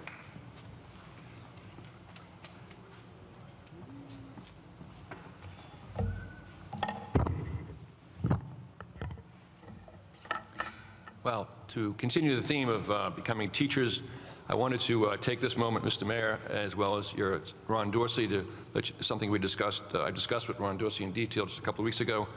We found out just yesterday morning that we're going to receive a large grant from the Pierce Trust to start a new program this fall involving Boston Public School graduates. And we're very excited about this opportunity for them as well as for ourselves.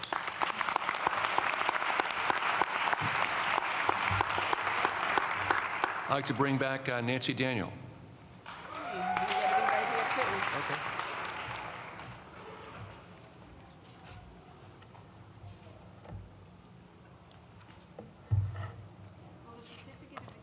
Need to get the speakers on. Stand.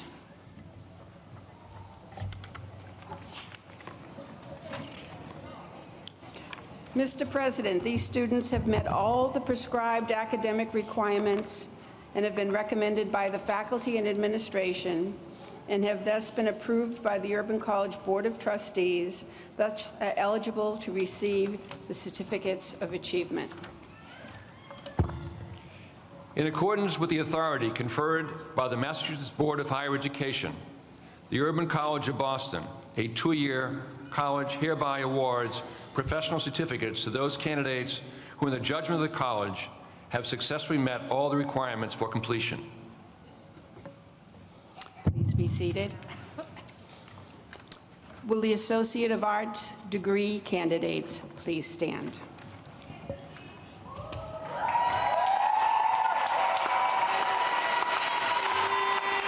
Mr. President, these students have met all the prescribed academic requirements and have been recommended by the faculty and administration and have been approved by the Urban College Board of Trustees, thus are eligible to receive the Associate of Arts degree. In accordance with the authority conferred by the Massachusetts Board of Higher Education, Urban College of Boston, a 2-year college, hereby awards the degrees of Associate of Arts to those candidates who, in the judgment of the college, have successfully met all the requirements in completion.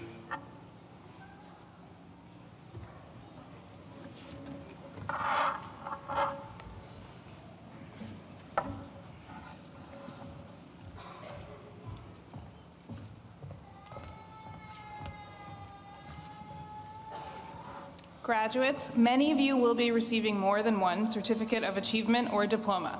However, you will only come forward once, based on the highest award earned. Graduates, please remain seated until the usher asks that your row stand and come forward. Will the Certificate of Achievement candidates for General Studies, Case Management, and Human Service Administration stand and come forward?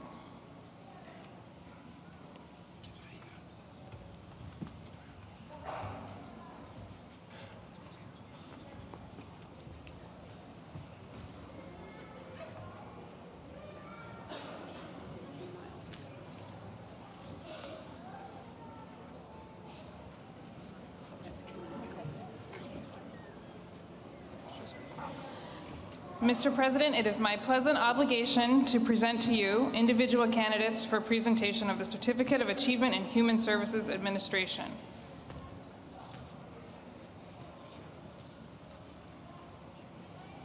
Cheryl Bernal Pena, also receiving a certificate in case management.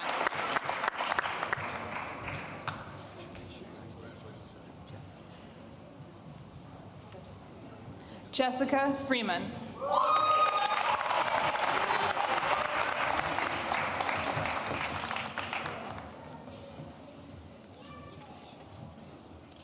Aisha Naki Pringle, receiving a certificate in case management.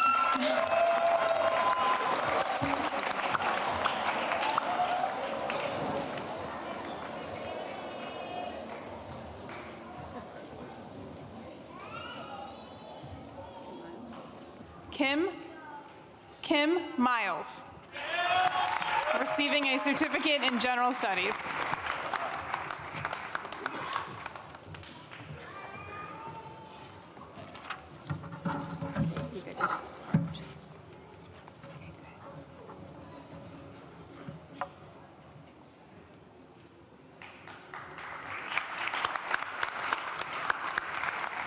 Mr. President, it is my pleasant obligation to present to you individual candidates for presentation of the Certificate of Achievement in Early Childhood Education. Saraida Abasi.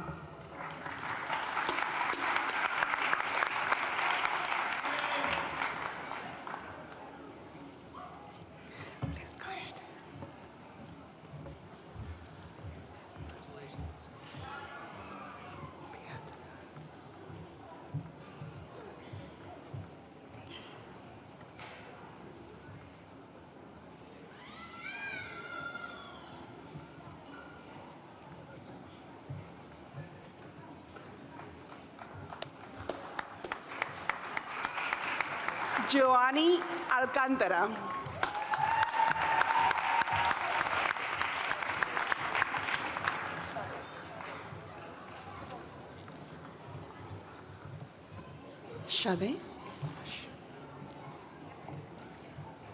Shade Barnes.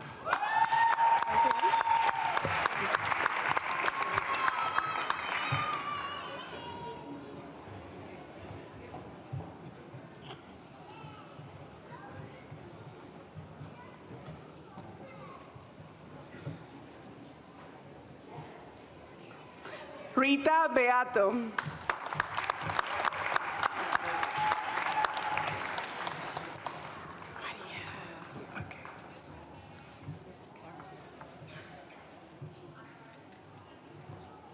Karen Bedoya.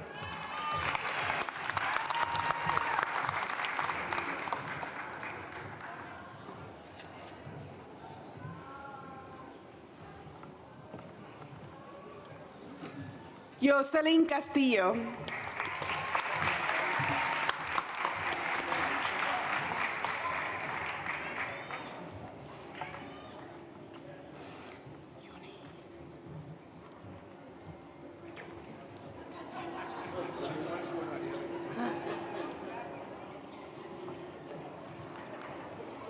Yuni Castro.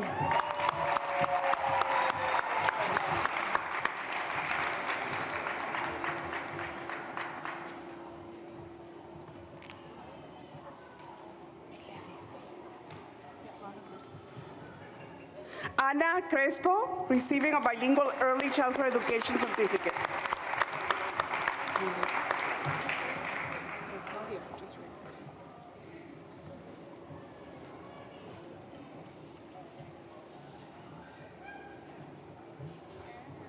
Lisette Richard.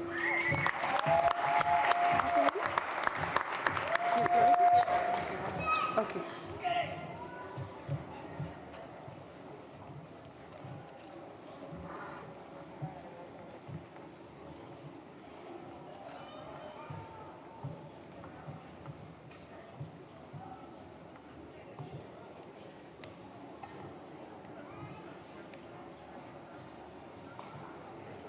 Kiona Cruz.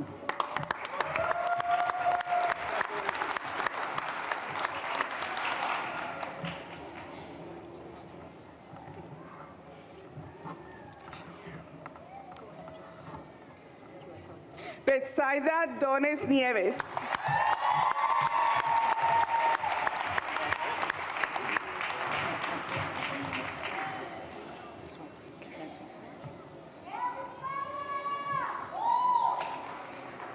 Miledis Cruzeta.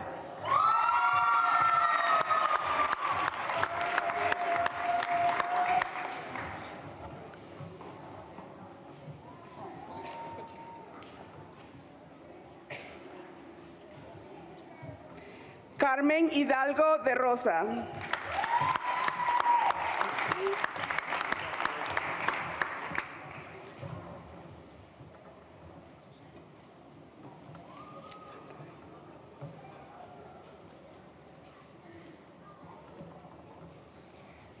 李建文。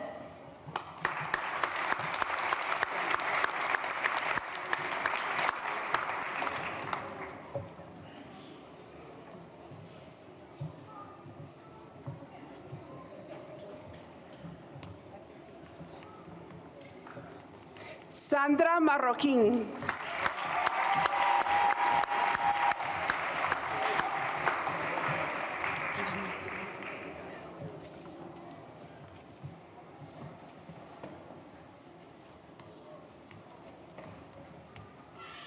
Ana Montes.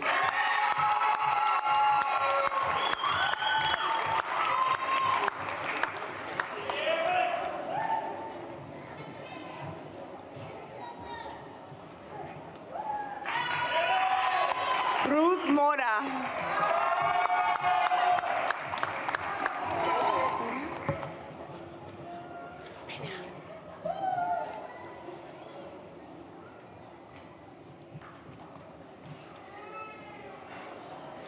Paulina Peña.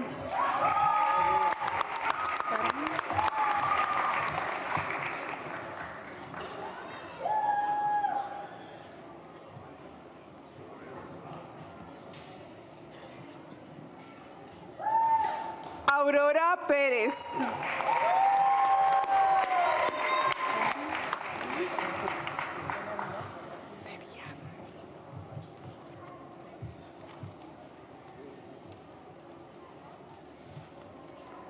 Carmen Peña de Villar.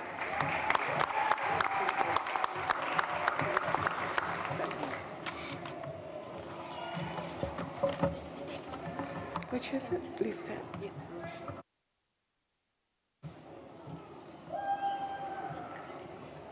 Luz Salazar.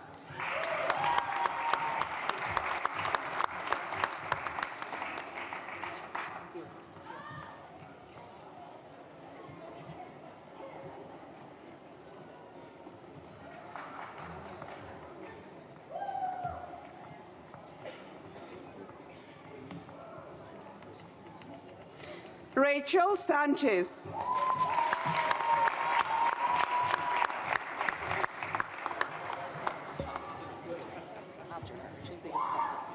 Yocasta.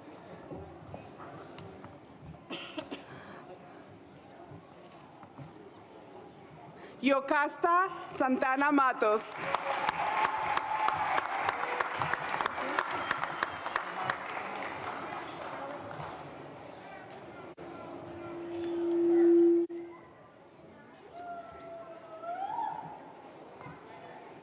Damaris Tejeda.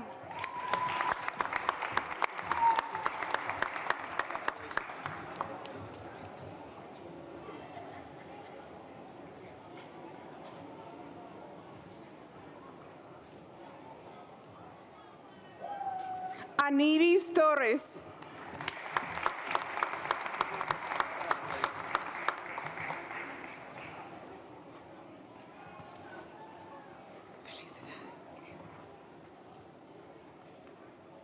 Rosa Ureña de Peña.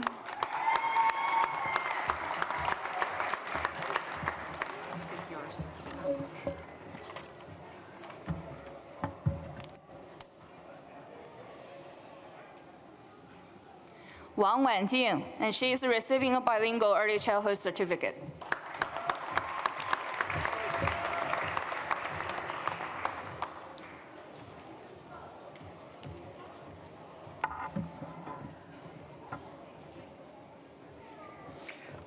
Will the recipients for the Associate of Arts degree in General Studies and Human Services please come forward? Mr. President, it is my pleasant obligation to present to you individual candidates for presentation of the Associate of Arts degree in General Studies and Human Service Administration. Thank you. Angelique Riley Brown.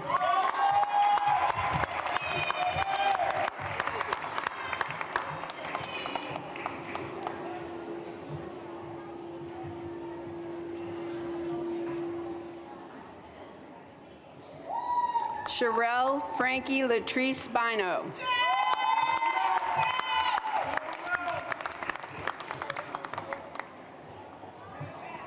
What's your name? I know.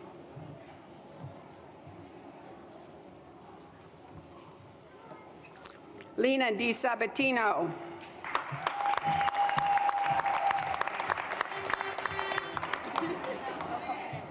I know.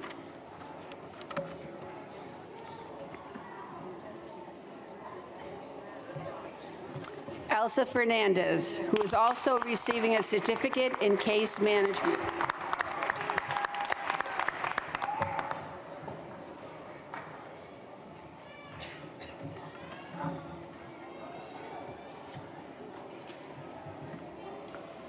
LaShonda McQueen.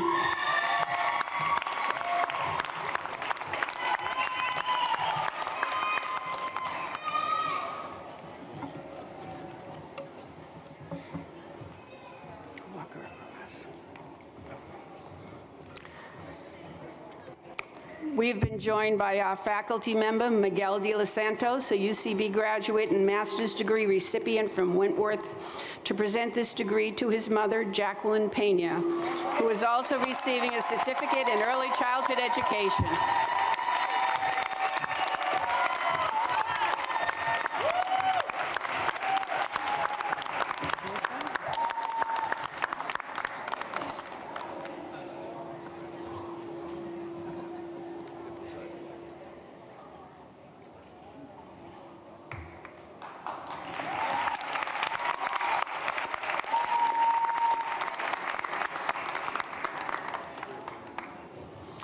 Portia Robinson.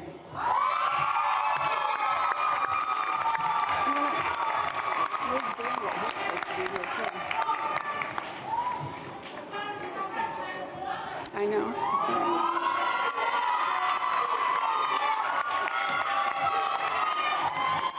Tamika Johnson.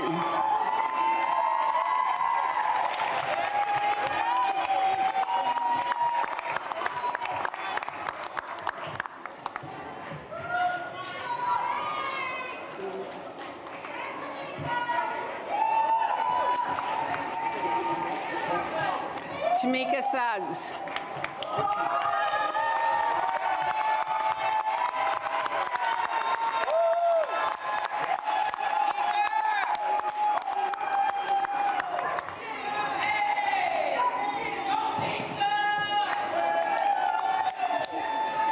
Beatrice Suggs.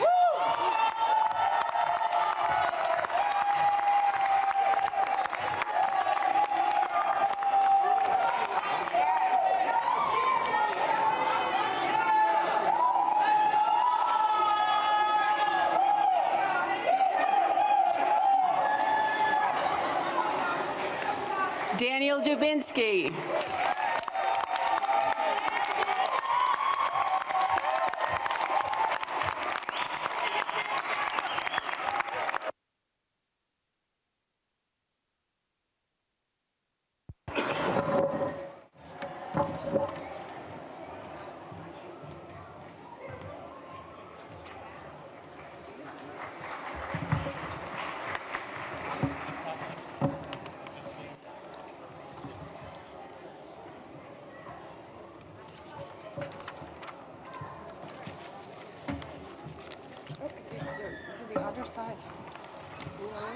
No, she didn't announce.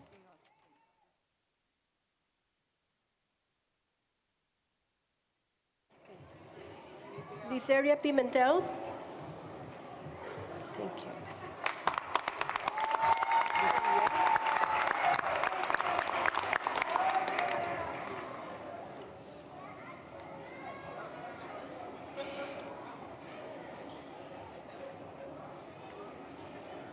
Yan Zhi.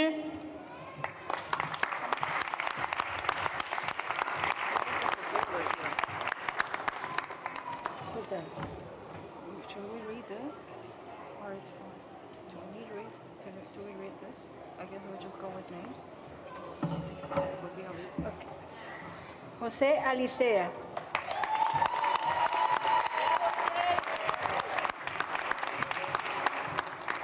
Okay, wait, we have to do those. They're not. No. Oh, I see. Okay. Althea Robinson.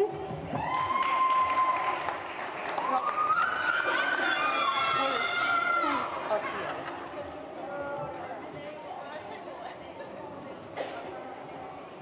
Let's do this first. I don't know who that person is.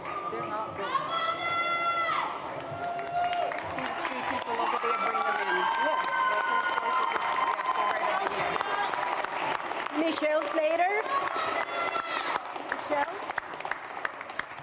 Michelle Slater.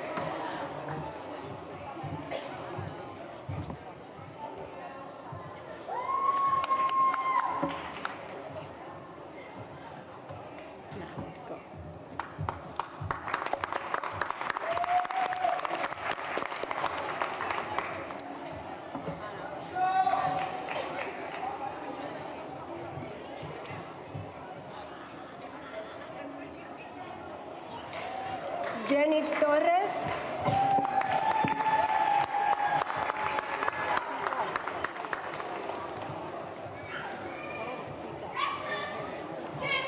Speak up.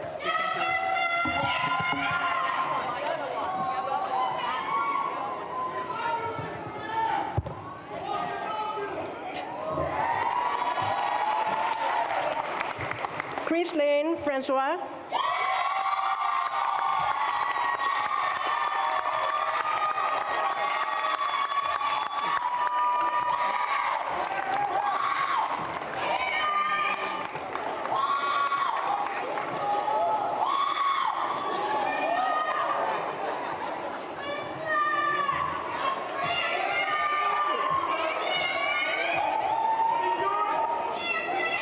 Lucely Alzate.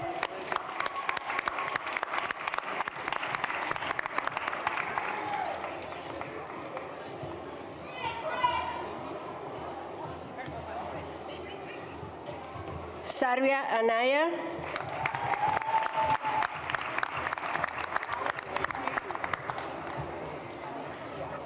Jonisha Barrett.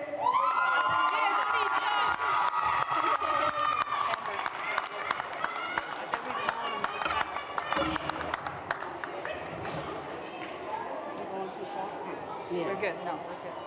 No, we're not.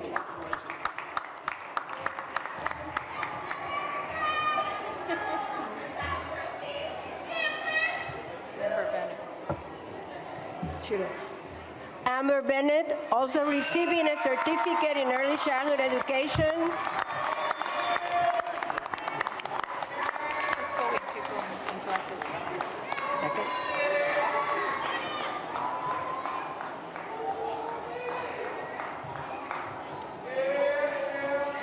Raquel Bonilla.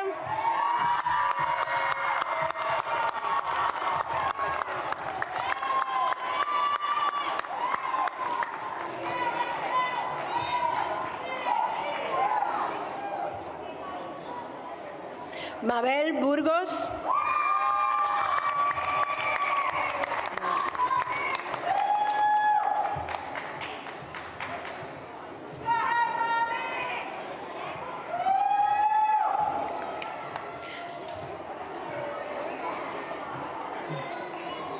Nelsie Caraballo.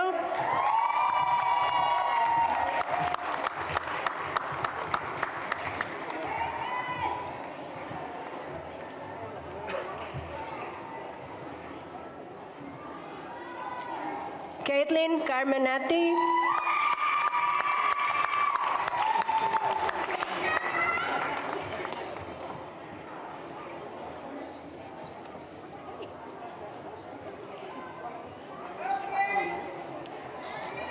Ana E. Castillo.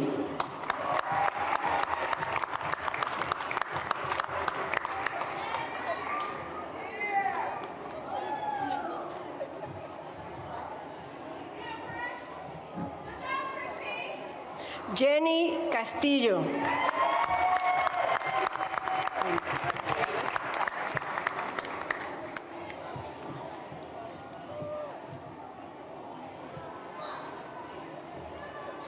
Amy Chavez.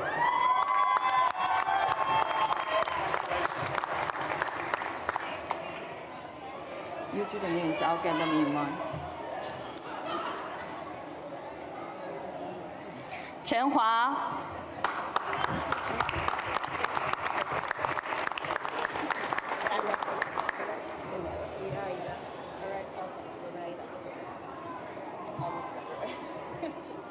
Nurkis Deku.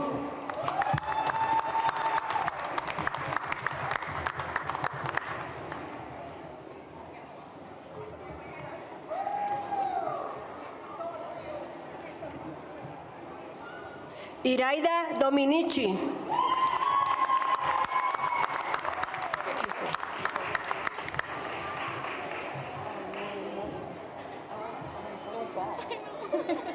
That's fine. It's fine. All right, one. Okay. Careful. Nicole Driggers, also receiving a certificate in Human Service Administration.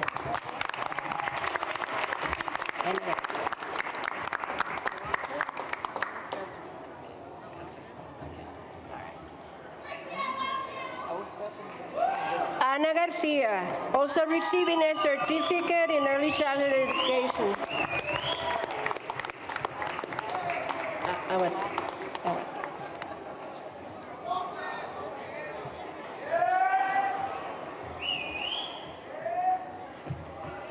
Awatev Haminuketu.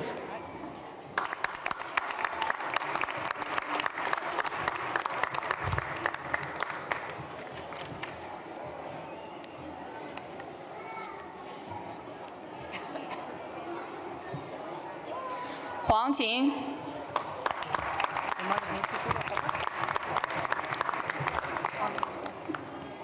Ana Jimenez.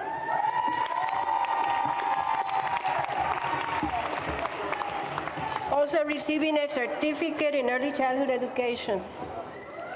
That's right.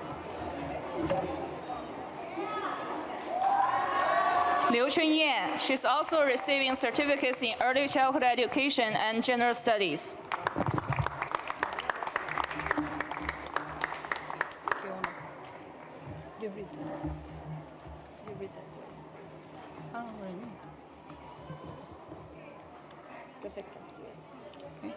Kiona McRae.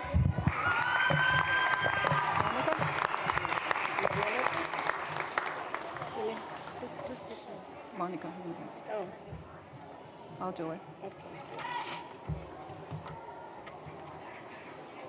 Monica Mendes Lee.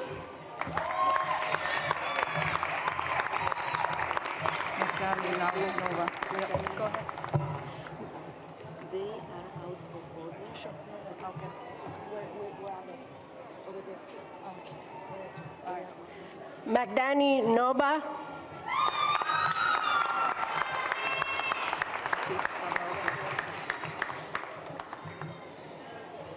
Just give me the paper. Yeah, just read that.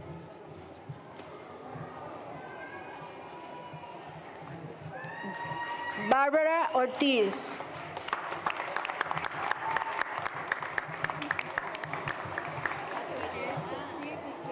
Espera un ratito. I quit tomorrow. Continue. Yes, I can. You're fine. Marisol Ospina.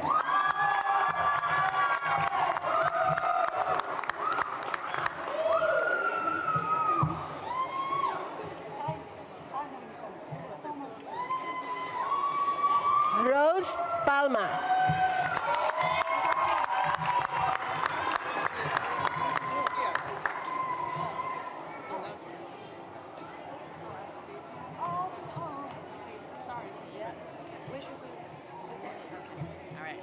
Edilma Patiño.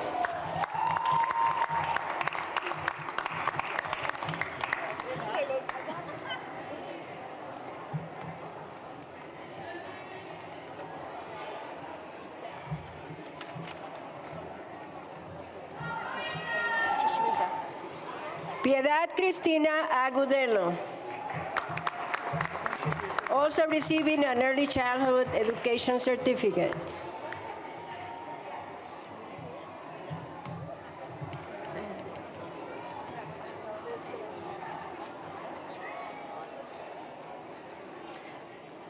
Silvia Acevedo.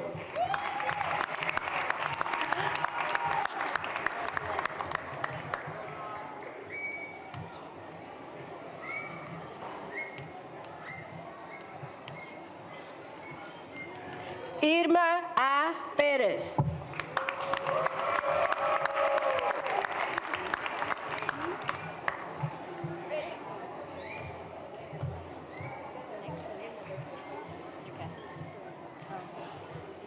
Roserlis Pérez.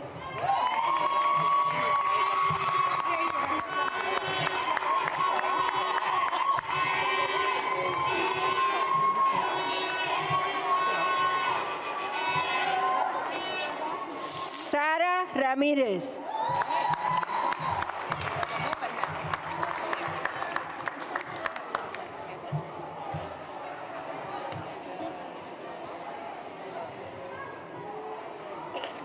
Antonio L. Rincón.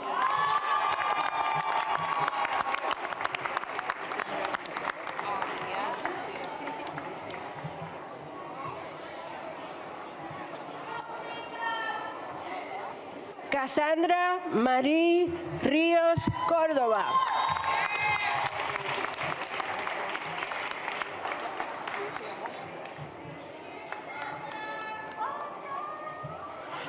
Barbara L. Roberts.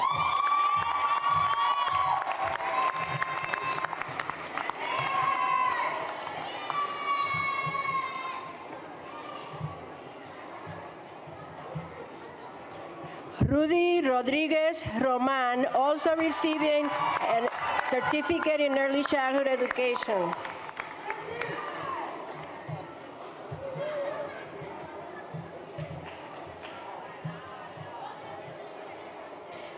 Yesenia Rosado Ruiz.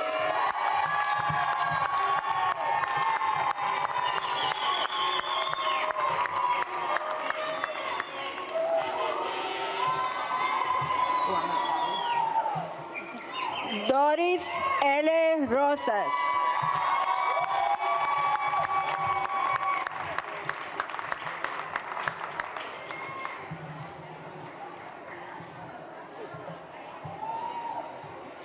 Rosa M. Ruiz Grijalva.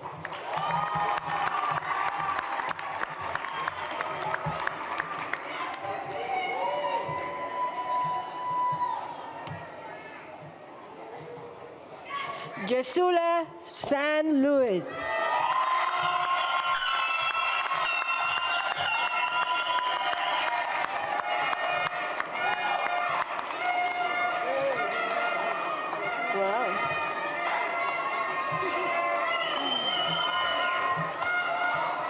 María Janet Serrano.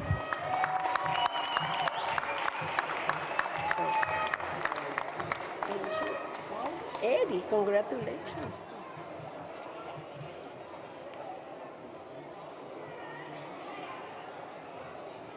Eddie Shields.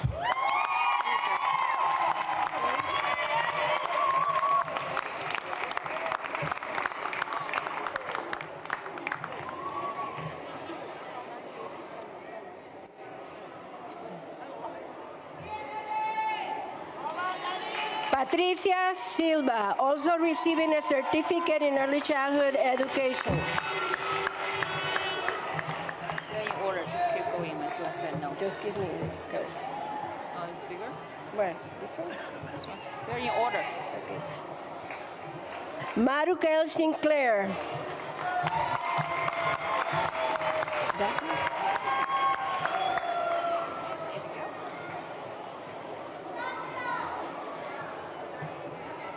Daphne Sufran. Abigail. Yes. Abigail.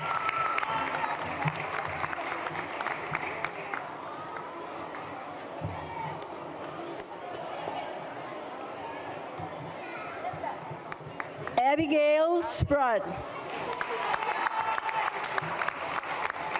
Dulcinea? Skin.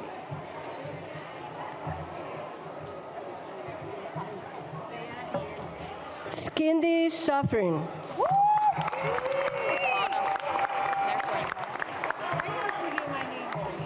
Dulcinea?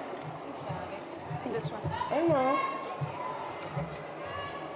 Dulcelina Tavares.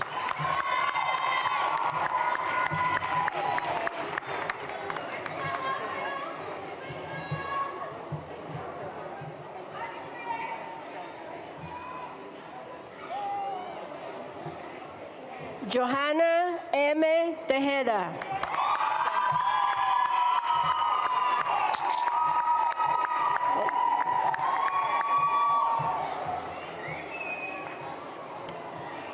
Santa Tejeda.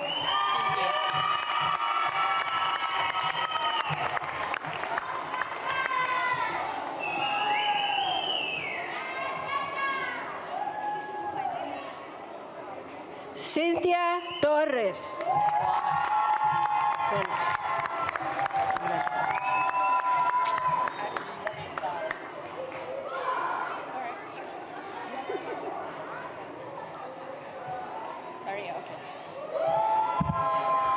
Juana Vitini.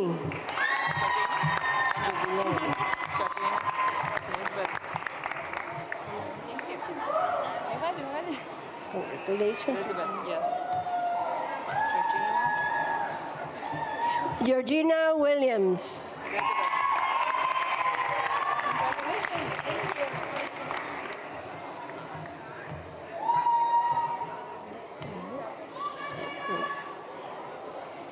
Elizabeth Chavez Janes, also receiving a certificate in early childhood education.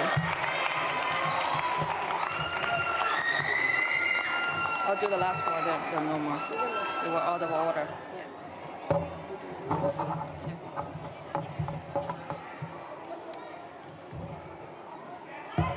Zhang Suying. Oh, Jessica, yeah, okay. It's Yepes, right? Yepes? Okay.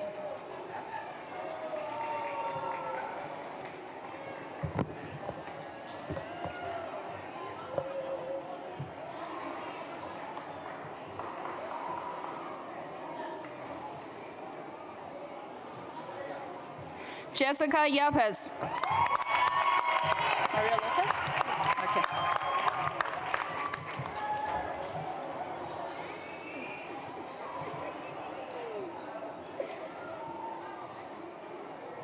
Maria Lopez.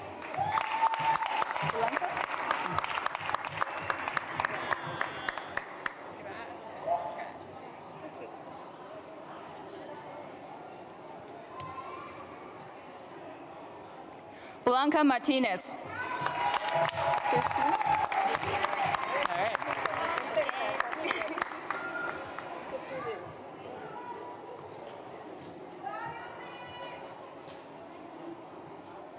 Christina Martinez.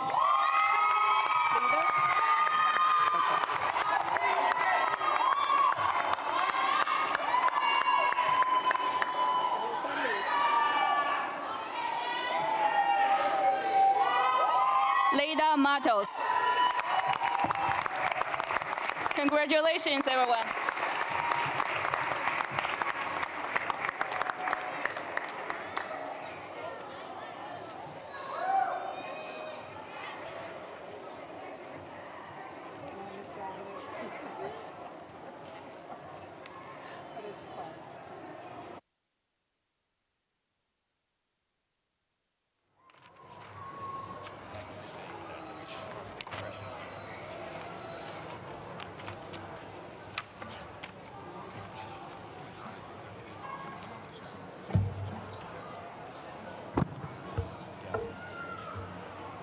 Wow.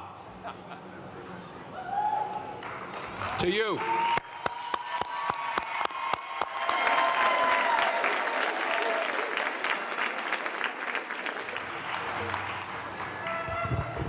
Will the class of 2018 please rise?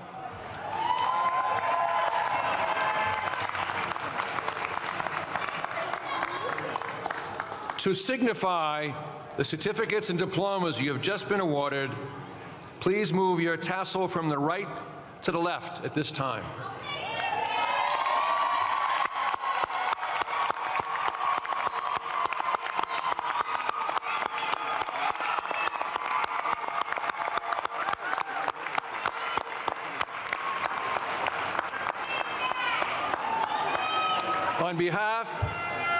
On behalf of the faculty, the administration and staff, and the Board of Trustees, and our special guests, I offer you the college's best wishes and a heartfelt congratulations.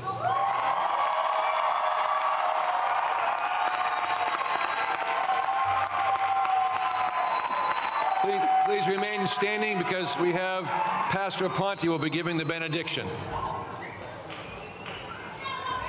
I was ready to go, right? Okay. Last prayer. You guys ready? Gracious and loving God, we ask now for your almighty hand to be upon our graduates as they and their families celebrate this grand milestone. May they find comfort from our community's continued embrace and support as they journey through life. Enable them to stay true to their dreams, to discern what is right, good, and just, and to use their gifts wisely and in service to others. Today, we also pray for tomorrow. This graduation opens another door to another time. As you have led in the past, lead us now in the future.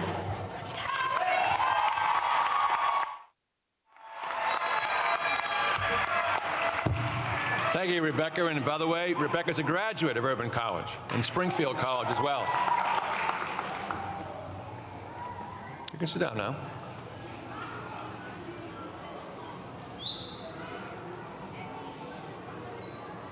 I would like to close these ceremonies with a short quote from Doris Lessing, a British author. Quote, "Any human, anywhere, will blossom in 100 unexpected talents and capacities simply by given the opportunity." On behalf of us all, I want to thank the graduates for taking full advantage of this opportunity. I wish to thank the ushers and the volunteers, the Boston Police Department, the Boston Gaelic column, thank you, for their support today with our ceremony.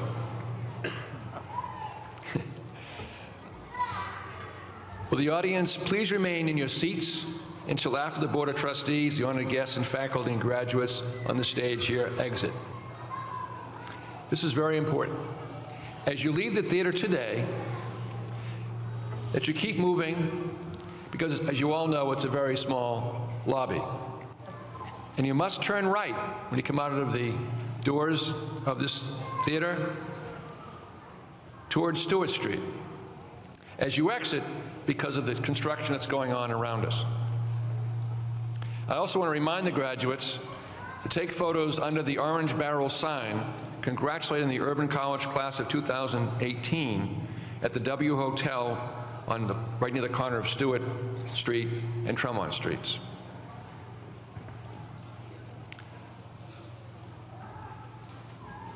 This has been a wonderful, wonderful day, and I'm sure it will continue to be a more wonderful day as you go through the rest of your day, being congratulated by your family and your friends, and in some cases your colleagues as well as each other. But my final message to you is this: remember how you feel right now. The next time you have any doubt about whether or not you should take the next step.